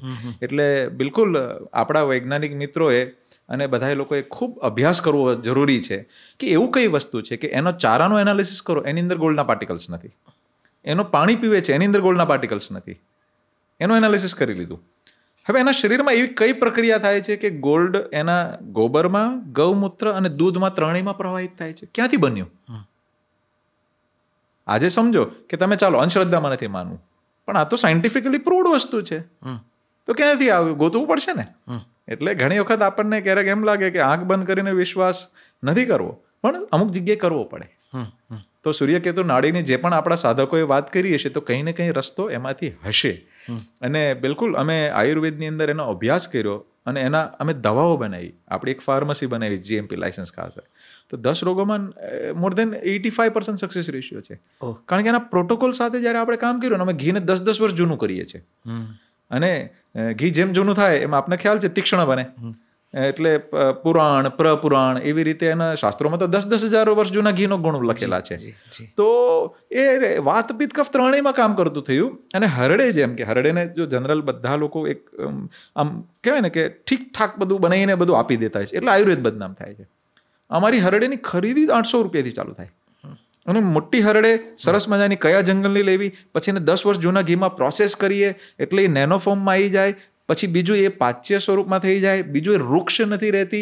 પછી એ હરડે જ્યારે પેટમાં જાય છે ને ત્યારે વાત, પિત્ત, કફ ત્રણેયમાં તો બેલેન્સ કરે. તીક્ષ્ણ બની ગઈ એટલે તીક્ષ્ણ નેનો ફોર્મમાં એ લઈ જાય છે આવડો ઘી. અને જેવું એટલે બીજે જ દિવસે એના પેટમાંથી એ ઔષધિ બોલે. એટલે હકીકતની અંદર એની પાછળનું ખૂબ સાયન્સ છે. એટલે પેટ ઠીક તો 99% બધું ઠીક. બરાબર. તો અમે એટલા સરસ રસ્તાઓ કાઢ્યા છે. અમે 10 વર્ષ જૂની એસિડિટી એન્ટાસિડ અમે 2 દિવસમાં છોડાવી દઈએ છીએ અત્યારે. એટલા સુંદર પરિણામો છે. એટલે ગાય માતાની તાકાત અમે જોઈ છે કે કેવી રીતે ક્યાંથી ઉતરતું હશે. પણ એની પાછળનું વિજ્ઞાન, એની પાછળનું આયુર્વેદ, એની પાછળની શ્રદ્ધા પક્ષ, બધી વસ્તુને આપણે જોડીને ગૌ માતાને અપનાવશું ને તો સાચું એને સન્માન મળશે. મને લાગે છે કે કદાચ જગતમાં આ એક જ પ્રાણી એવું છે કે જેનું મળ પણ આપણને આટલું બધું હિતકારક ઉપયોગી થઈ શકે છે, આટલી બધી તેની ઉપયોગિતા છે. કદાચ આ જ ગો સંસ્કૃતિ છે જેને તમે વારંવાર તમારી વાતોમાં વ્યક્ત કરો છો. આ જ ગૌ કૃષિ છે જેને તમે ભારતની અર્થવ્યવસ્થા સાથે અથવા તો ભારતની ઉન્નતિ સાથે સાચા વિકાસ અને પ્રગતિ સાથે જોડો છો. જી બિલકુલ. આજે જુઓ, ગોબરને મુખ્ય પ્રોડક્ટ બનાવી, દૂધ ઉપર નીચે થાય, બધાની નજર ઊંચી નીચી થવાની, ઇકોનોમી ડિસ્ટર્બ થઈ જશે, અર્થતંત્ર ખેડૂતોનું. અમે ગોબરને મેઇન પ્રોડક્ટ બનાવી, અને એ પણ ખેતરમાં. તો અમે એક સરળ પદ્ધતિ વિકસિત કરી છે, ગૌ કૃપા કૃષિ પદ્ધતિ, ગાય આધારિત કૃષિ. અને એના કેટલાય લાખો ખેડૂતોએ લાભ લીધા. અને અમે નિઃશુલ્ક આપીએ છીએ. અમે કલ્ચર બનાવ્યું છે ને, જે મેં કીધું ગૌ કૃપા, એને સરળ ખાલી 200 લીટર પાણીમાં નાખવાની એક બોટલ, 2 કિલો ગોળ ને 2 લીટર છાશ નાખવાની, અઠવાડિયામાં 1નું 200 બની જાય. ઉપયોગ કરતા 10 લીટર થાય, પાછું પાણી ગોળ છાશ નાખો, પાછું 200. મેં આપને આપ્યું, આપે 200 બને, 1 લીટર કોઈ આપના મિત્રને આપ્યું, એને પણ આ કર્યું, તો એના પણ ઘરમાં 200. એટલે સાદી ભાષામાં બોલું તો મેળવણ થઈ ગયું. મેળવણ ખૂટે કોઈ દિવસ? એ મેળવણ જે ખેતરમાં નાખીએ એટલે એ છાણને જમાડે. એક મેળવણ જ્યાં સ્પ્રે કરીએ ત્યાં રોગો ઉપરથી રક્ષણ આપે, કીટકોથી રક્ષણ આપે વનસ્પતિ. કેટલું સરળ વિજ્ઞાન અમને આ પંચગવ્યમાંથી મળ્યું, ગોબરમાંથી મળ્યું. એટલે હું આપના માધ્યમથી એ જ કહીશ કે આપણે લિંક એની જો એડ કરી શકાય તો જોજો. ગૌ કૃપા કૃષિ પદ્ધતિ આપણે નિઃશુલ્ક શીખવાડીએ છીએ. છેલ્લા 6 વર્ષમાં આપણે 600થી વધુ શિબિરો કરી 22 રાજ્યમાં, 65થી વધુ પાકો, અને બધી જ જગ્યાએ આના પરિણામો બધા જ પાકોમાં મળ્યા છે. તો જરૂર એક જ છે કે અધકચરું ન કરવું. એટલે જે કોઈને શીખવું હોય તો હું આપના હસ્તક આમંત્રણ આપું છું કે આપ અહીંયા આવો. નિઃશુલ્ક આપણે પ્રશિક્ષણ આપીએ છીએ, અને એ શીખીને તમારા ખેતરમાં પહેલાં નાનો પ્રયોગ કરો. નાનો પ્રયોગ એટલે કેવી રીતે કે તમારી પાસે ભલે 10-20 વીઘા જમીન છે, પહેલાં 5 વીઘામાં પ્રયોગ કરો, 20 બાય 20 ફૂટમાં કરો. હું કહું છું અઠવાડિયામાં બંધ થયું તો જો થયું, પણ એક્ઝેક્ટ પ્રોટોકોલ સાથે કરવાનું. એના જે અમે 5 પગલાં નક્કી કર્યા છે એ પ્રમાણે કરવાનું. ખેડૂત મિત્રો, તમને આનંદ થઈ જશે. 7 જ દિવસમાં હું કહું છું યુરિયા બંધ થયું તો જોવાનું થયું છે, પછી તમારે ઘરે ગાય લાવીને પછી બધી જમીનમાં કરો. આંખ બંધ કરીને ગોપાલ સુતરિયા કે કોઈને પણ આંધળો અનુકરણ ન કરતા. પોતે અનુભવ કરો, પ્રયોગ કરો, પોતાના ખેતરના નાના વૈજ્ઞાનિક બનો. અને હું ખેડૂત મિત્રોને હંમેશા કહેતો હોઉં છું, જે ખેડૂતો ના ભાઈઓ શહેરમાં ગયા હોય, સવારથી સાંજ સુધી નોકરી, મહેનત, ફેક્ટરીએ જતા હોય, જોબ ઉપર જતા હોય, વ્યાપાર કરતા હોય, શું ખેડૂત એટલો સમય અત્યારે પોતાના ખેતરમાં આપે છે? એક રોપા સાથે વાત કરે છે, ધરતી માતા સાથે વાત કરે છે, ગૌ માતા સાથે વાત કરે છે. એની સાચા દિલથી સેવામાં લાગી પડશે ને તો શહેર કરતાં વધુ પૈસા છે, અને શહેર કરતાં વધુ સુખ શાંતિ છે. કેમ કે જો 100 ખેડૂતના બાળકો ગામડું છોડીને શહેર જાય છે ને, ત્યારે એમાંથી 1 જણનું કેરિયર સારું બને છે, 99 લોકો આખું વર્ષ, આખી જિંદગી મહેનત કરે ને એક ઘર સારું માંડ બને છે. અને આખી જિંદગી યશ બોસ જ કરવાનું ને. હવે ખેડૂતને કોણ બોસ? કદાચ આ જ રીતે જે પેલા ભાંગતા ગામડા છે એ પણ કદાચ બેઠા થઈ શકે, અને શહેરો જે ફૂલીને ફદળકે ગયા છે અને સાવ ફાટીને ધુમાડે જ જતા રહ્યા છે, એ પણ કદાચ આપણે થોડું વધારે નિયંત્રણમાં લઈ શકીએ. અને મને લાગે છે કે ઓવરઓલ જીવન વ્યવસ્થા ભારતની કે દેશની કે ઇવન દુનિયાની થોડી વધારે સારી થઈ શકે. આ તમે જે ગૌ સંસ્કૃતિ અથવા તો ગૌ કૃષિ આધારિત જે વ્યવસ્થા ઊભી કરવા માંગો છો એનાથી એના અનુભૂત પ્રયોગો છે. મેં જે આદિવાસી ભાઈ કીધા ને, એની સાથે એક ભરતભાઈ કરીને છે આદિવાસી બંધુ, અને એ ભરતભાઈ પોતે ગાય રાખીને એટલા સુખમાં આવી ગયા છે, એટલો નફોય તે એને દેખાઈ રહ્યો છે બધા એને, કે આ વર્ષે જમીન ભાડે રાખીને 6.5 લાખનું છાણ ખરીદ્યું. એની પાસે ગાય એટલી નહોતી તો. બરાબર છે. આજે એના બંને યુવાન દીકરાઓ શહેર નથી જવા માંગતા. એમના બંને દીકરાઓની પુત્ર વધુ શહેર નથી જવા માંગતી. એ ભેગા મળીને મહેનત કરીને સરસ મજાનું એને જે આર્થિક વ્યવસ્થા મળી એ સરસ રીતે કરે. તો આવી રીતે યુવાધન ને મારે વિનંતી છે કે ઉત્તમ ખેતી, મધ્યમ વ્યાપાર, કનિષ્ઠ નોકરી એમને નથી કીધી. કારણ કે ખેતી છે એ રિયલ પ્રોડક્ટિવ કામ છે. ખેડૂત ઉગાડે છે ત્યારે બધા જમે છે ને, કોઈ કાગળ ને લોખંડ થોડી ખાવાના છે. ખેતીનું કામ કરવું, ગૌ માતાનું કામ કરવું એ ગર્વનો વિષય છે, શરમનો નથી. એ સમજજો. આજે અમારે આમ ખાલી વાત નથી કરતો. આપણે અહીંયા ગુરુકુળ છે તો મારા પોતાના બાળકો, ભાઈની દીકરી છે, અત્યારે રોજ 5-7 ગાય દોઈ લે છે, રોજ છાણ વાસીદું કરે છે, ખેતીનું કામ કરે છે. મારો દીકરો તે મોટો છે, 15 ગાય સુધી દોઈ શકે છે. તો એક ગર્વનો વિષય છે, શરમનો વિષય નથી.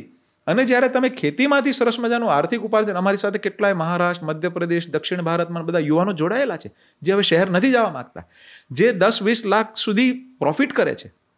આ શહેરમાં એટલું પેકેજ નથી મળવાનું, તો એના કોઈ બોસ નથી, તંદુરસ્તી છે, એના માતા પિતા સાથે રહી શકે છે, તંદુરસ્ત જીવન જીવી શકે છે, આનંદપૂર્વક એનો માહોલ હોય છે. તો એને માણતા શીખજો, અભિગમ બદલજો અને નવી રેખા પાછી ચાલુ કરવાની છે ગામ તરફની. અથવા તો જે લોકો ગામડેથી શહેર આવી રહ્યા છે એમને વિનંતી છે કે એક વખત આને સમજજો, અનુભૂત કરો ને પછી આવજો. શહેરમાંથી પાછું ગામડે જવું અઘરું છે નિશિતભાઈ, પણ ગામડામાં છે એ એટલીસ્ટ ટકી જાય. અને બહુ જરૂર છે શહેરવાળા મિત્રોએ, અમે તો ઓલવેઝ અમારા બાળકોને બધા ગુરુકુળમાં શીખવાડીએ કે જ્યાં તમને ખેડૂત મળે 2 હાથ જોડીને ધન્યવાદ કહેવા. બહુ વિપરીત પરિસ્થિતિમાં ખેતી અને ગાયો બધી સાચવે છે અને જગતનો તાત કીધો છે એ ઉગાડે છે ત્યારે આપણે જમીએ છીએ. પશુ પંખી બધું સાચવવાનું કાર્ય તો એની પાસે જ છે, બધું જાજુ ગાયોથી લઈને. તો એમને હૃદયપૂર્વક સન્માન આપીએ, આર્થિક વ્યવસ્થા કરીએ તો એ ટકી જશે. વાહ. એક શાસ્ત્રોમાં આપણે ત્યાં ગાયનું ખૂબ ખૂબ ખૂબ મહિમા મંડન થયું છે. 33 કરોડ દેવતા ગાયમાં વસે છે એવું કીધું છે. અને વેદોમાં એ ઋગ્વેદ હોય, યજુર્વેદ હોય, સામવેદ હોય ને અથર્વવેદમાં તો વળી વધારે વિસ્તૃત સાથે ગાય વિશે વાત થઈ છે. મને લાગે છે તમારી પ્રવૃત્તિને તમારી વાતો સાંભળીએ ત્યારે એવું લાગે છે કે કદાચ આ કારણોસર જ ગાયમાં 33 કરોડ દેવતાનો વાસ છે એવું કીધું છે. બિલકુલ. ગૌ માતા એક એવું તત્વ છે, પરમ તત્વ એમ કહી શકું, કે જે આપણા શાસ્ત્રોમાં તો વર્ણન છે કે બધા દેવી દેવતાઓનો વાસ છે. આયુર્વેદમાં તેમનું કેટલું સરસ વર્ણન છે. 16 સંસ્કારોમાં સરસ મજાનું એમનો બધો સરસ ઉપયોગ છે. અને હજી ન સમજીએ તો આપણે કંઈક વિચારવા જેવું. કારણ કે જો આટલું બધું વર્ણન હોય અને જો ગૌ માતાની સેવામાં આપણો સહયોગ જો ન થાય તો વિચારવા જેવું છે. મારી વિનંતી છે આપના માધ્યમથી કે શહેરવાળા મિત્રો હોય કે ગામડાવાળા મિત્રો હોય, અમારી તો અનુભૂતિ છે કે આધ્યાત્મિક, આર્થિક, માનસિક, શારીરિક દરેક પ્રકારની સાત્વિક સાચી દિશામાં ગતિ કરવી હોય ને તો ગૌ માતા સૌથી સરળ સાધન છે કે જેના દ્વારા આપ પ્રાપ્ત કરી શકો છો. જો એ સુખમાં આવી ગઈ ને તો બહુ સરળતાથી તમને આનંદ કરાવી શકે છે. સ્વાસ્થ્યની વિષય, કોઈ પણ વિષય હોય. અને હું જો ઘણી વખત ઘણા લોકો તર્ક દેતા હોય છે કે અમે તો શહેરમાં છીએ, અમારી પાસે ફ્લેટ છે, અમે શું કરી શકીએ. તો બિલકુલ કરી શકો છો. હું આપના માધ્યમથી એ પણ વિનંતી કરીશ કે મેં કીધું ગામડે ગાય દત્તક 5-10 જણા ભેગા મળીને રાખી શકો છો. તમે ગાયની ધૂપબત્તી જે આવે ગોબરથી એ જ ધૂપબત્તી કરો તો કોણ એમ્પાવર થશે? ગાય થશે. તમે ઘરે દીવો કરશો તો એ દીવાને તમારે ઘીમાં જ કરવો એવો નિયમ લો, કોણ એમ્પાવર થશે? તો ગાય. એવી જ રીતે તમારે કોઈ પણ મંદિરમાં દૂધ ચડાવવું છે, ઘીનો દીવો કરવો છે તો ત્યાં એ ગાય આધારિત જ કરો. ફરક પડશે કે નહીં ગાયનો? એવી જ રીતે તમારે ફ્લોર ક્લીનરમાં ગૌ આધારિત પેલો ઉપયોગ કરો, એનો ફરક પડશે. તમારે ગૌમૂત્રનો અર્કનો છંટકાવ કરો, એનો ફરક પડશે. પોતાના ઘરમાં જે પણ અન્ન ખાવું છે એ ગાય આધારિત ખાઓ. 10-20% મોંઘું તમારે ખેડૂતને દેવું પોસાશે. આજે તમે ડૉક્ટરને એક સાથે નહીં તો પૈસા દેવા પડશે. તમે સારું, આજે જો દરેક અનાજના ન્યુટ્રિશન ઓછા થતા જાય, સાયન્ટિફિકલી પ્રૂવ થઈ ગયું, બરાબર છે. પ્રોટીનથી લઈને બધા કન્ટેન્ટ બદલાઈ રહ્યા છે. તો જે ખેડૂત ગાય આધારિત પકાવે છે એને તમે 20% પૂરા ચૂકવીને તમે ઘરે ખાવાનું ચાલુ કરો. શું 20% મોંઘા પડશે? તો એ ડૉક્ટરના પૈસા તમને આમાં ઘરમાં બચે છે. તો આજથી દૂધ તમે ગાયનું ચાલુ કરો. અને ક્યારેક એવો તર્ક ન આપતા કે ભાઈ આમાં તો બહુ ભેળસેળ છે ને બધું ચાલે છે. અરે ડિમાન્ડ એન્ડ સપ્લાયનો થંબ રૂલ છે. 10% ખોટું થતું હશે, 80% તો લોકોને ફાયદો મળશે ને. બહુ પોઝિટિવલી બધા જ લોકો આચરણમાં ગૌ માતા આધારિત જીવન જીવવાનું ચાલુ કરે. ભારતમાં એક જ વર્ષ નહીં લાગે ગૌ માતાને સાચું સન્માન દેતા. દરેક જગ્યાએ ઉપયોગ કરો. કેટલી ડિમાન્ડ થાય, કેટલી ગાયો સચવાઈ જશે. છેલ્લે તો એને જ ફાયદો થવાનો છે ને ગૌ માતા. અને ગૌ માતાનો છતાંય હું કહું છું, આટલું બધું કરવાથી તમે ગૌ માતાની ઉપર ઉપકાર નથી કરતા, ઉપકાર ગૌ માતાનો તમારી ઉપર રહેશે. કારણ કે સ્વાસ્થ્ય તમારું સારું થવાનું છે, પુણ્ય તમને મળવાનું છે. એક જ વાત સાથે કદાચ એ છેલ્લા પ્રશ્ન સાથે આ સંવાદ પૂરો કરું. મને એક વાક્યમાં કે બહુ ઓછા શબ્દોમાં કહો, ગાય તમારા માટે શું છે? સર્વસ્વ. થેન્ક યુ સો મચ ગોપાલભાઈ. મને લાગે છે કે હજી તમારી સાથે બેસીને ઘણી બધી વાતો ગૌ માતા વિશે સાંભળી શકાય. ને મેં અહીંયા આપની ગૌશાળામાં એ જોયું છે કે કઈ રીતે અહીંયા દરેકે દરેક ગાયની વ્યક્તિગત રીતે સાર સંભાળ અને ઉછેરની નોંધ લેવામાં આવે છે. આપના પ્રયત્નોને ખૂબ ખૂબ વંદન છે. અમારી ખૂબ શુભકામનાઓ છે અને thank you very much for joining અસ. અમને બહુ આનંદ છે કે તમારા થકી અમે ગૌ માતાનું મહત્ત્વ થોડું વિશેષ સમજી શક્યા અને કદાચ લોકો સુધી પહોંચાડી શકીએ છીએ. આ વાતો થોડી વધારે એમના સુધી પહોંચશે તો અમને બહુ આનંદ થશે. Thank you so much. ખૂબ ખૂબ ધન્યવાદ નિષેધભાઈ અને જલસોને. કારણ કે હું આપના માધ્યમથી બધાને આમંત્રણ આપું છું, અમે આજે જે પણ કાંઈ વાત કરી એને અહીંયા આવીને અનુભૂત કરો. પોતે કંઈ પણ શીખવાની મેં ખેડૂતોને વાત કરી, આપના ગામના મૂળ વતનના જે ખેડૂતો હોય એમને અમે નિઃશુલ્ક ટ્રેનિંગ આપશું.